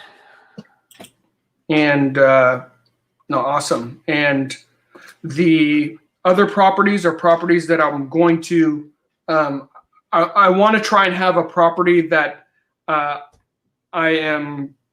have a campaign for. I want to have a campaign going, and then I want to be fulfilling on another campaign. So right now I'm in the process. We ordered the books for MAGNA. So I'll I'll just give you. Actually, I haven't shown anybody. So we ordered. So Magna came out beautifully. This is one of the books, one of the 3 different variants. So it came out really well. The quality is great. I'm really happy with the quality of the book. It just came out beautifully. Nice, man. That looks dope. So this book, we should have. Those are the proofs. The proofs came out well. We should be getting those books hopefully in another week or so. Then once we do that, we're going to start fulfilling on the books.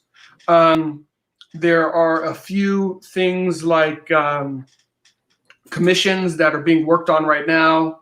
There are beanies that have already been ordered. So we're going to just start getting those into people's hands and just start fulfilling. From what you have laid out, you're doing things in a very strategic and smart way. Like I see exactly what you're doing. You have that pace and rhythm. You got the one that's wrapping up, being printed while you have that on the tail end. Another one's coming up, and it just seems that you have that nice flow of stuff coming and going. So that's exactly the plan. So I mean, the intention is to have. I wanted to have enough content that this has time to build. So I know it's going to take time to build to get to a place where it's really a machine. Yep. And I knew that, like, these first couple of books, I know I'm eating it, which is fine. But I've got the next books lined up so that people can say, okay, this guy's consistent. This guy is going to give me the next book. I'm going to get. So, with this will be my 3rd campaign, and I've delivered on the first Black Tiger one, and we will be delivering on Magna. So that's been helpful. People have said, "Oh, okay, this guy actually delivers on his books," because otherwise you don't know me from Adam. You're like, well, why am I gonna follow this guy? And as we all know from CG, delivery is a big thing. Yes. Saying you got a book and delivering says a lot to the people out there that have backed the project, because we know a couple people that have not done the thing. That's not good. I mean, I know it goes without saying, but at the end of the day, when people take their hard-earned money and they back your project, the risks shouldn't be that I'm not going to get the book. That shouldn't even be in there. You may be like, oh, you know what, this book was fine, but this wasn't exactly my cup of tea. But you got what you paid for. Yeah. It shouldn't be like, oh my goodness, this joker disappeared, didn't give me my book. And I we've all gotten it. There's a book that I backed so long ago now. And like once a year, the dude pops up and just says, like, he just kind of tells the story about what's going on in his life. And, I respect it, but everybody's got stuff going on in their lives. Yep. You can't take people's money. It's it's one of those things too, where like whenever I back a project, I'm just like, well, this is to help with the creation of the project. That's the way that I view it, but it's not the way that a lot of people view it. So, and if I get the book at the end, I'm almost like, oh, hey, fucking A, that's awesome. I got the book. Yeah. So what I'm trying to do is I'm trying to fund the next book. Mm-hmm. So like production on Magna is done, and actually production on the next volume is done. Oh, so that's awesome. Depending on how those do, that tells me, is there a market for me to make more? So it's like, okay, I've got capital. So it's like, I put out a couple volumes. Did people like it? Did it build enough of a following for me to continue? So I'm trying to hopefully, build a following where people are like, hey, you know what? I enjoyed that. It'll keep growing. Yep. And that's the plan. Now, you bring up something very interesting there with the make a following, gathering a following of a project. I can't remember. There was a stream I was watching last night, and I think it was Draw and Talk, and he was bringing up something on the webtoon model. Now, the webtoon model, their whole scene is literally give it away for free. Like that's their whole model is every week you come in, you add a chapter. It almost doesn't matter what that chapter is, as long as you keep advancing the story somewhat. And I think the person is Let's Play, and they did this for 3 years. They gave it away for free. And this goes in complete contradiction to what John is talking about. Right. So they gave it away for free for 3 years. And then the usual concept is, if I give it away for free, who's going to pay for it, right? That seems to be the thing. So what did she do? She ended up doing a Kickstarter and pulled in $230,000. Wow. That wasn't an overnight success. It was built upon 3 years of doing the groundwork. And then when it came time to do it, They cashed in. What did they do? They continued to give it out for free. The next one they did, $300,000 they did. So it's that model does work, but it works around almost like the Shonen Jump model where you have to be doing it every week. Right. Exactly. That's the linchpin right there. Is the crowd is there, they're engaging, and they're interacting and consuming, and then the percentage of them that will buy it is there because they want the actual collection. So yeah, and that's a great marketing model if you can, be consistent with the production. Yeah, if you have enough of a runway and you can keep the production going, I think it's great because the reality of the matter is, John has the benefit of his career. John has the benefit of being known before all this happened. Yeah. So it gives him, his strategy is different, but it's rightfully so because he has a fan base. And it works for him. That's the other key thing. If I try to do the same shit, I ain't getting nothing, man. I'm like, so it's like, I do what I can. I got my next project coming out. Hopefully it matches the previous project, but unlike you got a team, like you got artists, you got the writers, the colorists, the letterers. It's just me on my end. I can handle all that stuff, but you got a group of people you got to look out for, and you got to make money to make that happen. You got to make money, and so that's kind of the only way I could get the production to kind of the level that I was hoping, where I could have book after book after book, was to really kind of get a team involved. And when you get a team involved, it's one of two things: either they've got ownership or you got to pay them.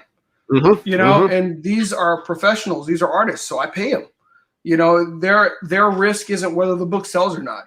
It's not. They're doing their work. And I think that's one thing that people also have to keep in mind as they partner with folks, and be cognizant of what they're doing. If you're sharing equity in the IP, that's one thing. But if you're not sharing equity in the IP, you can't really leave people hanging on their pay. It's, you got to pay them. You got to work that out. Nuts, like nobody wants to get hit twice in the nuts. No, and yeah, you got some great looking properties coming up here. Like Magna looks dope as hell, man. Again, anybody who hasn't backed this is in demand right now. I assume in demand. Right. How long do you plan on keeping it in demand for? Well, we should have the books in hand in another week and a half, and then we're gonna start shipping them out. I'll keep it in demand for a little while longer, but then what I'm going to do is I'm going to close it out, and whatever overage I have, I'll save it for the next campaign, because when Volume 2 comes out, hopefully there'll be people that didn't pick it up that will want Volume 1 and Volume 2. Yep. And hopefully I just won't end up with a garage full of stuff. Well, you'll end up with a garage full of stuff for a little while. Exactly. Exactly. No, that's how to do it too, man, is by the time that you have the next project coming out, people will want to hop on it, and they will always want the previous one. Yeah. Like the model that I got going on for my project is everything is low print run floppies. Nice. So that way, when the next project's whatever didn't sell for that one gets carried over, and if we do sell out of that, it's going to be a low print run with the new cover. So that way, that's right. Like it's not a variant cover. It's just like, no, we sold out of that. This is the new cover. So that way, whoever hops on still gets that collectability factor. And then after 3 issues, there's no more floppies, because then those all get collected into the trade. And if you want to catch up on issue 4, you can collect the trade and the new floppy. Gotcha. Okay. And it creates the collector market where if you want to collect all the trades, like some completionists, not saying that comic book guys are completionists, it makes it even more difficult to get the actual floppy editions. Yeah. So it gives them more value. That's how you build value. That's how I'm building value with my stuff and trying to explain it to some people. Some people get it. Some people don't. They're like, well, why don't you just sell as much as the one copy? Like, that's not the point. The point is to try and make everything limited. Try to make everything as special as it can be. Exactly. Yeah. Exactly. And I think that's highly, especially for those of us, that are in and understand the comic book market. You can build intrinsic value in your property that way. Yep. And as you probably have done, you've sat out many a night just thinking, how the fuck can I make this thing more of a thing? Exactly. Exactly. How do you really build the interest in the property? Mm-hmm. And there is, part of it is scarcity. Yep. And the model is changing, like especially with crowdfunding and all this kind of stuff. Because I don't know if you've talked to any of your local comic book shops lately, like gone in and had a chat with them. One of my local guys, I went in, chatted with him, and I was like, "How come you guys don't do any of the crowdfunding books? Like, order 5 of them in, just to have them." Yeah. And his response was like, "Well, anybody who's gonna get them gets them on the crowdfunder." And it's like, that's not how it works. It's not true. It's not true. Not everyone knows that this is going on. Exactly. And if you have them in your shop, then you have this potential feedback loop of, hey, what's this? Oh, they have a crowdfunder. They get to the next one. And if they miss out for whatever reason, you might have that thing that they're looking for, That's right. No, and I agree with you completely. And I think it's kind of and I don't know exactly what it is. I don't know if it's a little bit of kind of what the big two is pushing kind of down to shops, or, I'm not too sure kind of what the mentality is, but the comic book world has changed dramatically. Yep. And it's like, it's all about, there's so much good content out there right now. So it's like, how do you get your hands on it? And the truth of the matter is, I'm not buying, any of the mainstream books anymore. That gives me less of a reason to go to the shops. And if the shops aren't carrying indie books, something that I may be interested in, it gives me less of a reason to go to the shops. Yep. It's an unfortunate feedback loop. Like I do enjoy going to my local comic book shop. But I'm going through the bargain bins. I'm going through like the cheapo bins, because I'm just like, there's something here that I've never touched before. I guarantee it. And more times than not, I'm pulling out old manga. Like that's what I'm pulling up. Yeah. It's just like, oh, look at this dusty old thing. That's out of print. I'm grabbing that. Yeah. Let me check this out. Yep. No, it's true. The market is changing right in front of everyone's eyes. Yep. And from both sides of the table, Oh yeah. Producers and consumers. Yep. And having this type of model where you're out in Houston, you're able to talk to, whatever small circle I got who probably may have never heard of you. Yeah. I'll push it out to my fans, my social media, that kind of stuff. And that's the other thing, is just the intersecting rings and the intersecting circles of who is who. Eventually those rings just get bigger. It's true. And we're going to be touching more people and be in contact with more people that we never would have even thought of. That's right. Yeah. That's right. And that's the beauty of what's going on. And it's like, I don't know exactly what it's going to look like at the end of the year, but I mean, just we're finding, I think, more and more ways to leverage each other, because people have got, you've got a small fan base. I've got a small fan base. Folks have got small fan bases. And it's just like people just getting to know what else is out there. And just, oh, wow, that's really cool. I didn't even know that exists. I mean, and that's one of the reasons why I watch so many shows, just even with Jeremy that was on before, I'm like, that's really cool. Yep. That's why I wanted to have him on. Because, no idea that was out there. Yep. It was just like, he's making video games. The game product looks awesome. He's like X amount into it. And again, just got to bring people in, be like, check this shit out, man. It's fucking dope. Yeah. Yeah. And you're just like, damn, because it's amazing. Because, I know people, they sometimes, I think they underestimate the power of shows because, okay, there's 6 people on the show. Yeah. But you know what ends up happening? Somebody's going to rewatch it later. And I'll tell you, I've gone on big shows and it had no impact. And I've gone on small shows and I've just seen the trickle effect. I'm just like, it's just like a multiplier. Yeah. It's like somebody thought it was cool.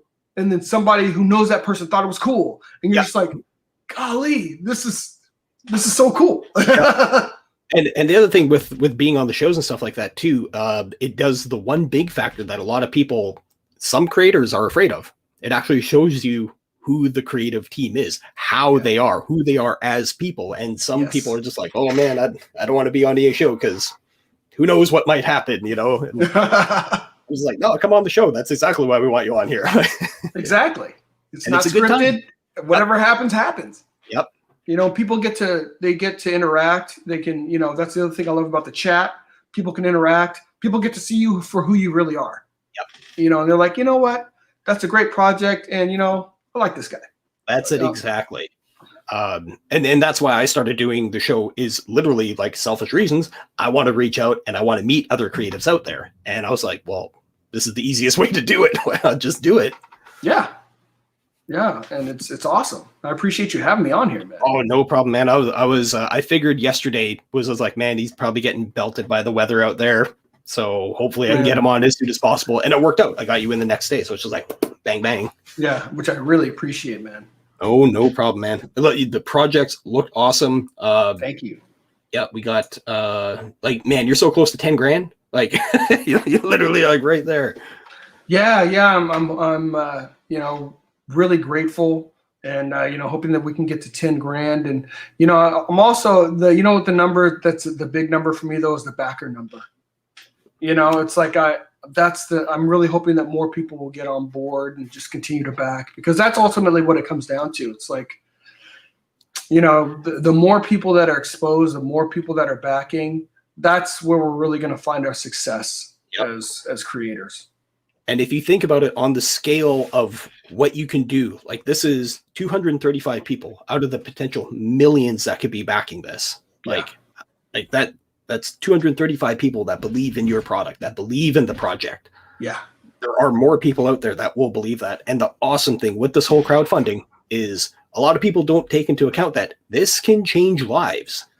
Mm-hmm. Like the help of other people gathering together to reach in their pocket and be like, yes, I want to put my money on that. That changes your life, the artist's life, the letterer's life, creates work. Like, it also, you know, gets your creation out there, and who knows from there what might happen. Exactly. So it's not just, you know, backing it because you like the project.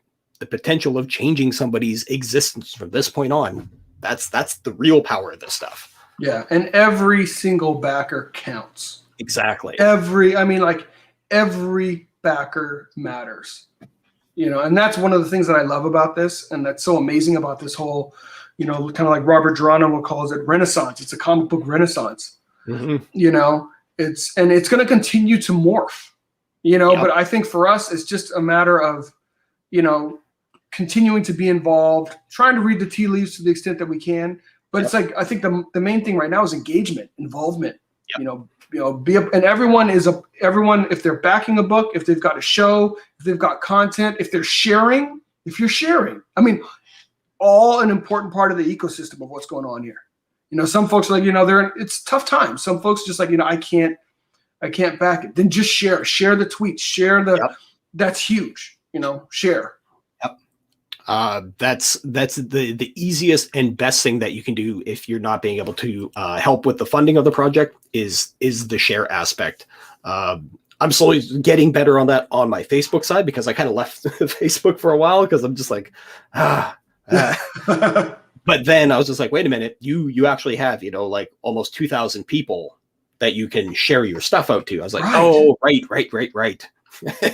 So I've you know, got to shift my mindset on all this stuff, because I was so in the mindset of like, that's friends and family, you know, and it's like, no, it's 2,000 people that you could share. 2,000 people. Yeah. You know, and those people know people, you know, and that's the magic of it. It's like you share it, somebody else likes it or reshares it, and someone that you otherwise would have never had any connectivity to is like, hey, that's cool. Quick question. Are you on any of the Facebook groups for comic book stuff? I am on a few of the Facebook groups. You know, so you know, for me, usually I'll just kind of hop in, and like yourself, I mean, I've mostly been on Twitter, but Facebook is a great platform actually for comics, and one that I need to be more active in. And I started off actually in Facebook groups before I was in Twitter, and then like you, I kind of I left Facebook alone. It pulls you one way or the other for whatever, like, you know, reason. Just like it's easier over here, you know. Yeah. But Facebook is a good engine. There's one of the guys that I follow on what is his podcast? It's called Comics Launch. I don't know if you ever heard of it. Oh, I don't know Comics Launch. So Comics Launch with Tyler James. He's been doing this for a couple of years now. He is very, very focused on Kickstarter. So a lot of his stuff is geared toward that. But obviously the overlap with Indiegogo is almost, you know, same thing, different pile. Tyler James, huh? Yeah. Okay. Give him a go. He's got lots of good information. He has lots of guests that come onto his show. I found out about a bunch of stuff like the printer that I use for my comic book, comic impressions. They have a really good thing, and I didn't learn about them unless it would have been through this particular podcast. Oh, really? Yeah. But he also talks about his model, which is completely different than anything that CG is doing. Now, one of the powers that CG has is this back and forth, this one-on-one, being able to talk, promote each other. But he talks about how he actually uses Facebook ads specifically to promote his comic books. And he says that accounts for the majority of how he gets his pull for his stuff and his campaigns. Really? Yeah. Okay. Because it's so targeted. They could like literally laser down to the city and the people that they want to aim the ad at. And yeah. So, these are, you know what? I mean, we all need to figure out ways to continue to grow. Yep. Another good one, which I was just talking with a marketing guy, because I'm a tattoo artist. That's what I've been doing for the last 20 years. So I meet lots of different people, and his whole model, what he does, he sells equestrian clothing. Like how bizarre and niche is that? You know? Yeah. So immediately I'm just like, okay, I got to pick your brain on stuff, because like you got to sell a very specific thing to a very specific group of people. How do you do that? Right. And his whole thing is like, Instagram is the best way for advertising for us right now. What? Really? Yeah. He's like, Instagram ads work 100% for us. What? And I was like, really? He's like, yeah, out of all the engagement, all the stuff for us, because again, Instagram is tied in with Facebook. They can laser in and hyper focus where they want that advertising to go. And you can also tell them, I'm in this city, I'm in this region, this is who I'm targeting. What has the next biggest demographic for this thing? And it'll be like, oh, there it is. Focus. Wow. Yeah. So just other avenues, other things that can, possibly people take out there to put into your game plan and into your model. You may not be able to put like $1,000 into advertising, but you might be able to do $200 and see how that goes, Right. And that's a write-off towards a business. That's advertising. And that's also testing the model, testing the waters, all that kind of stuff. So just wanted to throw that out there to anybody who might be listening, is something to add potentially down the road, because it does work for an entire section of group of people that are doing the same thing we're doing, just in a different area. That is, that is great insight. And, I think we all want to continue to grow the pot, whether it's, making people even aware that CG exists, making people aware that our projects exist. Because there's still a giant population of comic book consumers out there that have no idea about all of this. Yep. Yeah. No idea. They don't know that there is the crowdfunding scene, period. And they don't know about the CG crowdfunding scene. Yeah.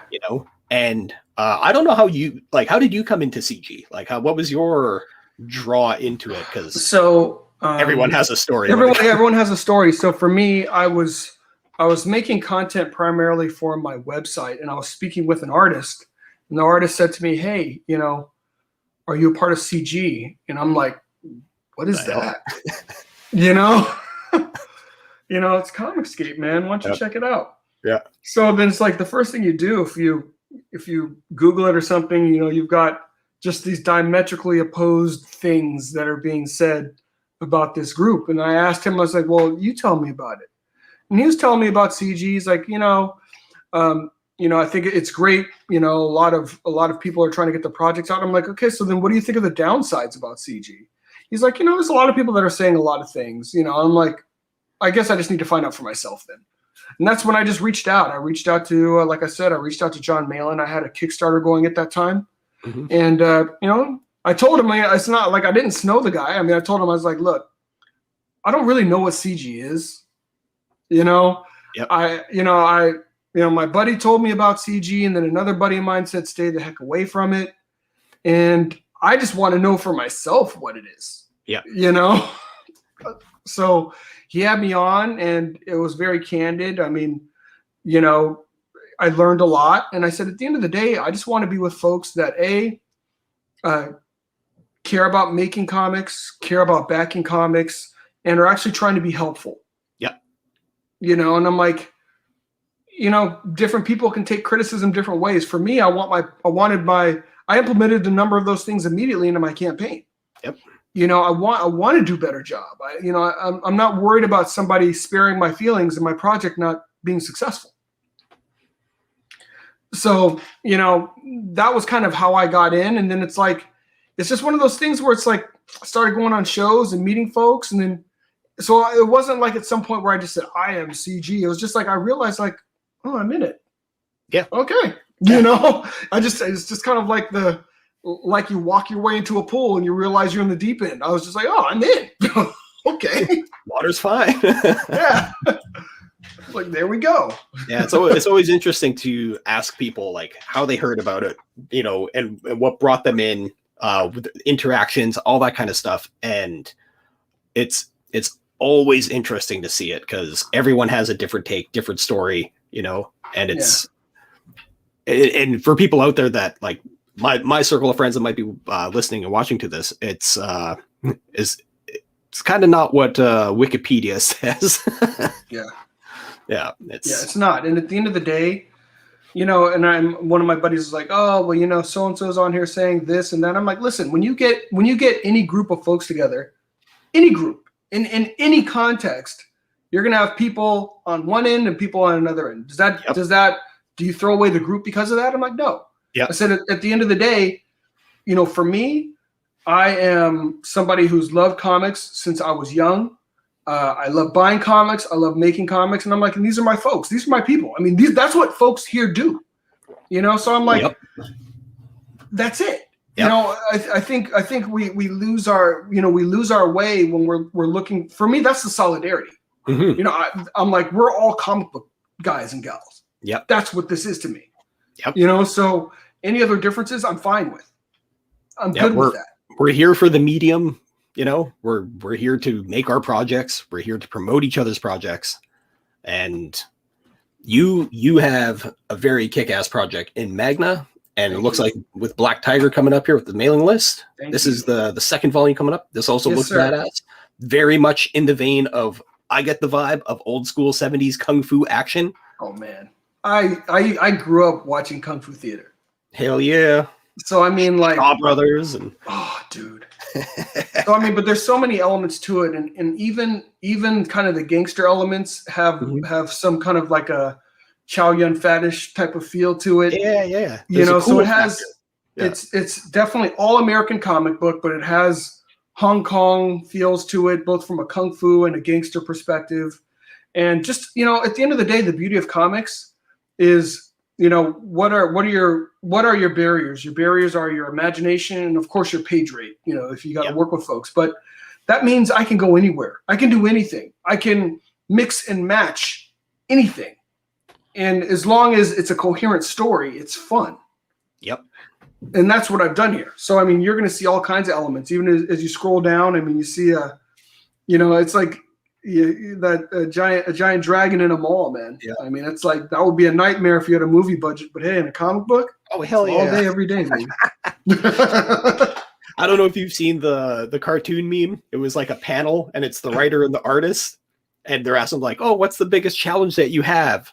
And the writer speaks up, and the writer's like, "Challenges? There's no challenges in the medium of comic books. It's fantastic. All I got to do is write down, and then a giant crowd emerges, and something smashes into that giant crowd, and it happens. And then you see the artist on the other side, like, breaks his pencil, and he jumps on him. I'll kill you.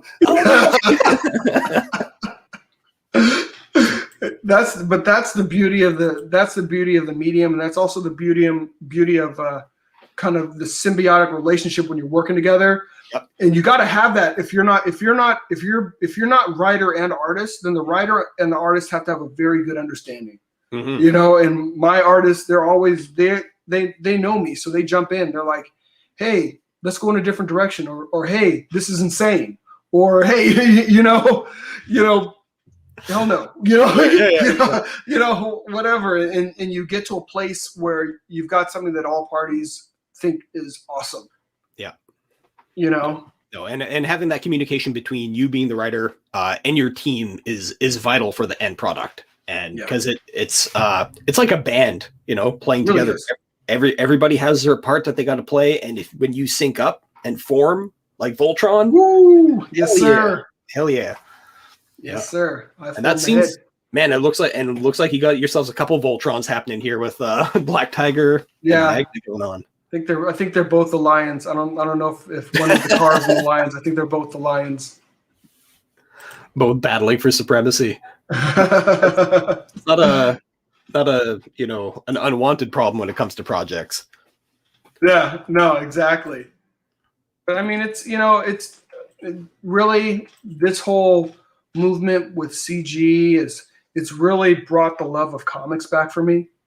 Because at the end of the day, I love making comics, but I also love backing books. You know, and I love backing. I mean, my main thing for me is I want a book by somebody that really is passionate about what they're making.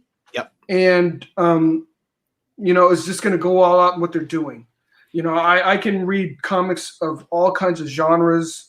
But to me, it's really the heart and soul of the book. Yeah.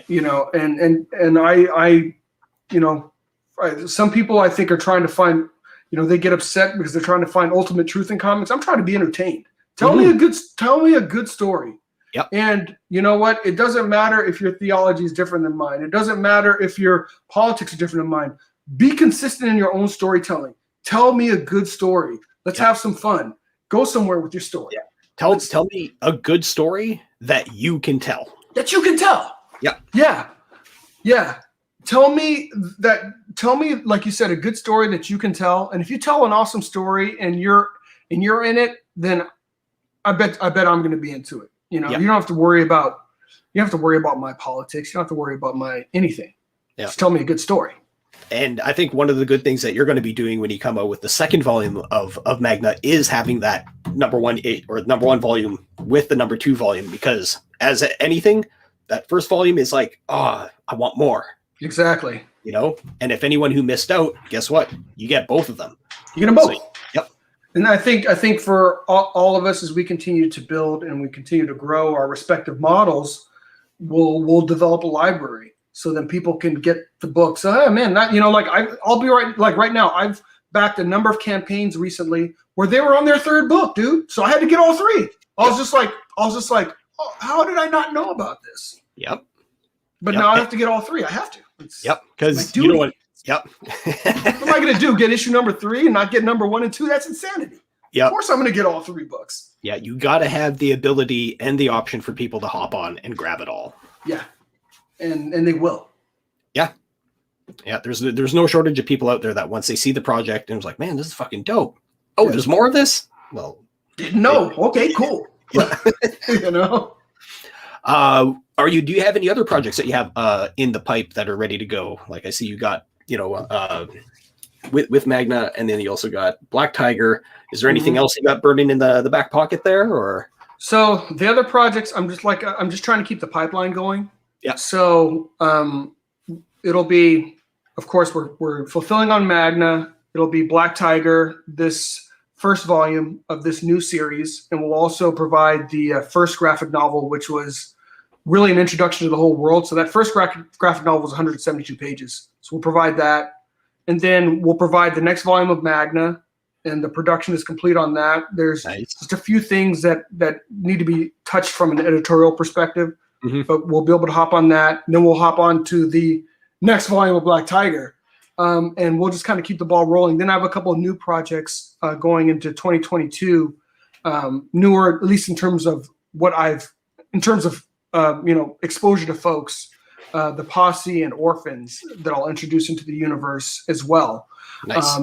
And that'll be in 2022 and continue to put out a Black Tiger and Magna book on an annual basis. So it's really just trying to keep the machine rolling. Yep. That's the other thing too with a lot of this stuff is staying present and staying on top of stuff, because there seems to be 2 ways that you can go. Is either you stay in everybody's eyesight and their eye line, or you can come in and dip in and out. And sometimes that works for people. Sometimes that doesn't work for people. Yeah, I think it definitely can work, to dip in and out. And there are people that are doing it. They're doing it very successfully, because then what ends up happening is you tell a story, it's a great story, and I can't wait for the next one, and then it's like, okay, well, then when it pops back up, oh, there you are. Okay. Yep. I think the main thing is just making sure that people still have visibility to you, which I think is the reason why the mailing lists are important. Yep. The reason why, because, and that's why I encourage creators, just make sure that you have a means of reaching out to people directly. Like even with Battle Maiden Knucklebomb, he does his book and then he goes off and does his thing, and then whenever he gets back, he reaches out to his group, and here I am. I'm like, okay, cool. Yep. You got your next book. He's not somebody that's just like consistently present all the time. Yep. On the scene, but he's fine because he's built his fan base and he can reach back out to us, and that's what. Make sure you're doing that. Make sure that people are doing that. So like when you come back, I'm like, okay, yeah, there we go. Yep. Next book. And with you having the website, I assume you have a mailing list set up on there as well. I do. I do. So I'll tell you, I've set up a mailing list, and I'll tell you what I've been doing. I set up so I've been using MailChimp. Yep.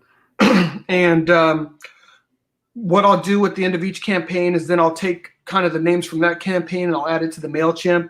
Yep. So the MailChimp kind of keeps growing, and then there's a lot of kind of cross section when people sign up, but then you get new folks too. Yep. So it's one of those things that it's like slowly but continually just kind of growing, you know. And then the other thing that I'm doing is trying to reach out on a weekly basis to the mailing list, just so that I don't fall into obscurity. Mm-hmm. Just so that it doesn't become like a spam email. So I guess some of them are already going there, but you just want to have it so that when you do send it out, people are like, okay, there's the weekly or monthly or however periodically you do it. There's the monthly message from so-and-so. Yeah. And I was just going to say that is even if you do have the mail list, that's the other thing that you have to stay active on is the actual mailing of the mailing list. Yeah.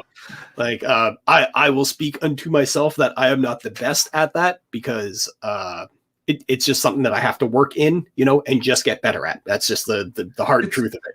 There's so many little disciplines that come along with this because all of us at the end of the day, we want to make books. Yep. So like for me, it was just like, I want to write books, but you know what? I was never able to get a gig to do that as a professional. So in order for me to write my books, that means I've also got to make sure the books are getting produced. I got to make sure the books are getting marketed. I got to make sure. So, and this is even what I tell my kids. I was like, oftentimes to do the part that you want to do, there's a whole bunch of other stuff that you need to do. Yep. So I was like, you got to find a way to enjoy that other stuff that you need to do so that you can do the part that you want to do as well. Exactly. You have to create the space, literally, and the time, but you have to kill these other things that, that are coming at you. It's like zombies. Like you always got to take them out, man. Exactly. And you see the one that's getting too close. It's kind of like, the old arcade game where you have the gun and you click it down. You're like, that was too close. So you got to, which one are you going to back up. Yeah. No, that's exactly it. It's man, I've had an absolute blast talking with you. You're welcome to come back anytime to promote your project. I'm always looking for people to have on. Everyone that's out there, let's do a quick recap on everything. We had Jeremy on earlier with BECKONED, which is live now on Indiegogo. Absolutely killer JRPG game that he's got on the go. If you want to see an actual gameplay of this, head over to Tank Ferret's channel tonight, 9 p.m. East or 9 p.m. Pacific time, midnight Eastern time. And they're going to be doing a live playthrough on that. So if you want to see some of the gameplay, or if you want to do some gameplay yourself, hop on over to Steam. They do have a downloadable demo, so you can download it, play it, check it out, and then once you're done seeing how badass it is, go back it. So impressive. And then we have John with MAGNA, The Last Pantheon, Volume 1, which is in demand right now on Indiegogo, literally scratching the surface with that 10K. 235 backers. Everybody hop on over, back the project. And if you're not going to back the project, at least sign up for the mailing list for Black Tiger. That's right. Hidden Dragon.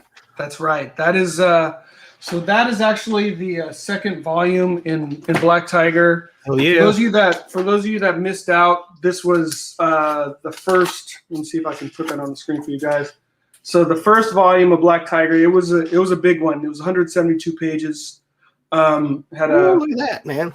Had a wraparound cover. See if I can And it was a very voluminous, but I think very well-paced book. So I'm going to make sure to make this available as well, so people can get the first volume of Legacy of Fury, and then provide Hidden Dragon, which continues the story that started off in Legacy of Fury. So I appreciate everybody that is interested. Come check it out, and feel free to check out the website as well. Yeah, man. Any other places where people can find you at? Yeah, so you can find me at Beyond Time Inc. On YouTube.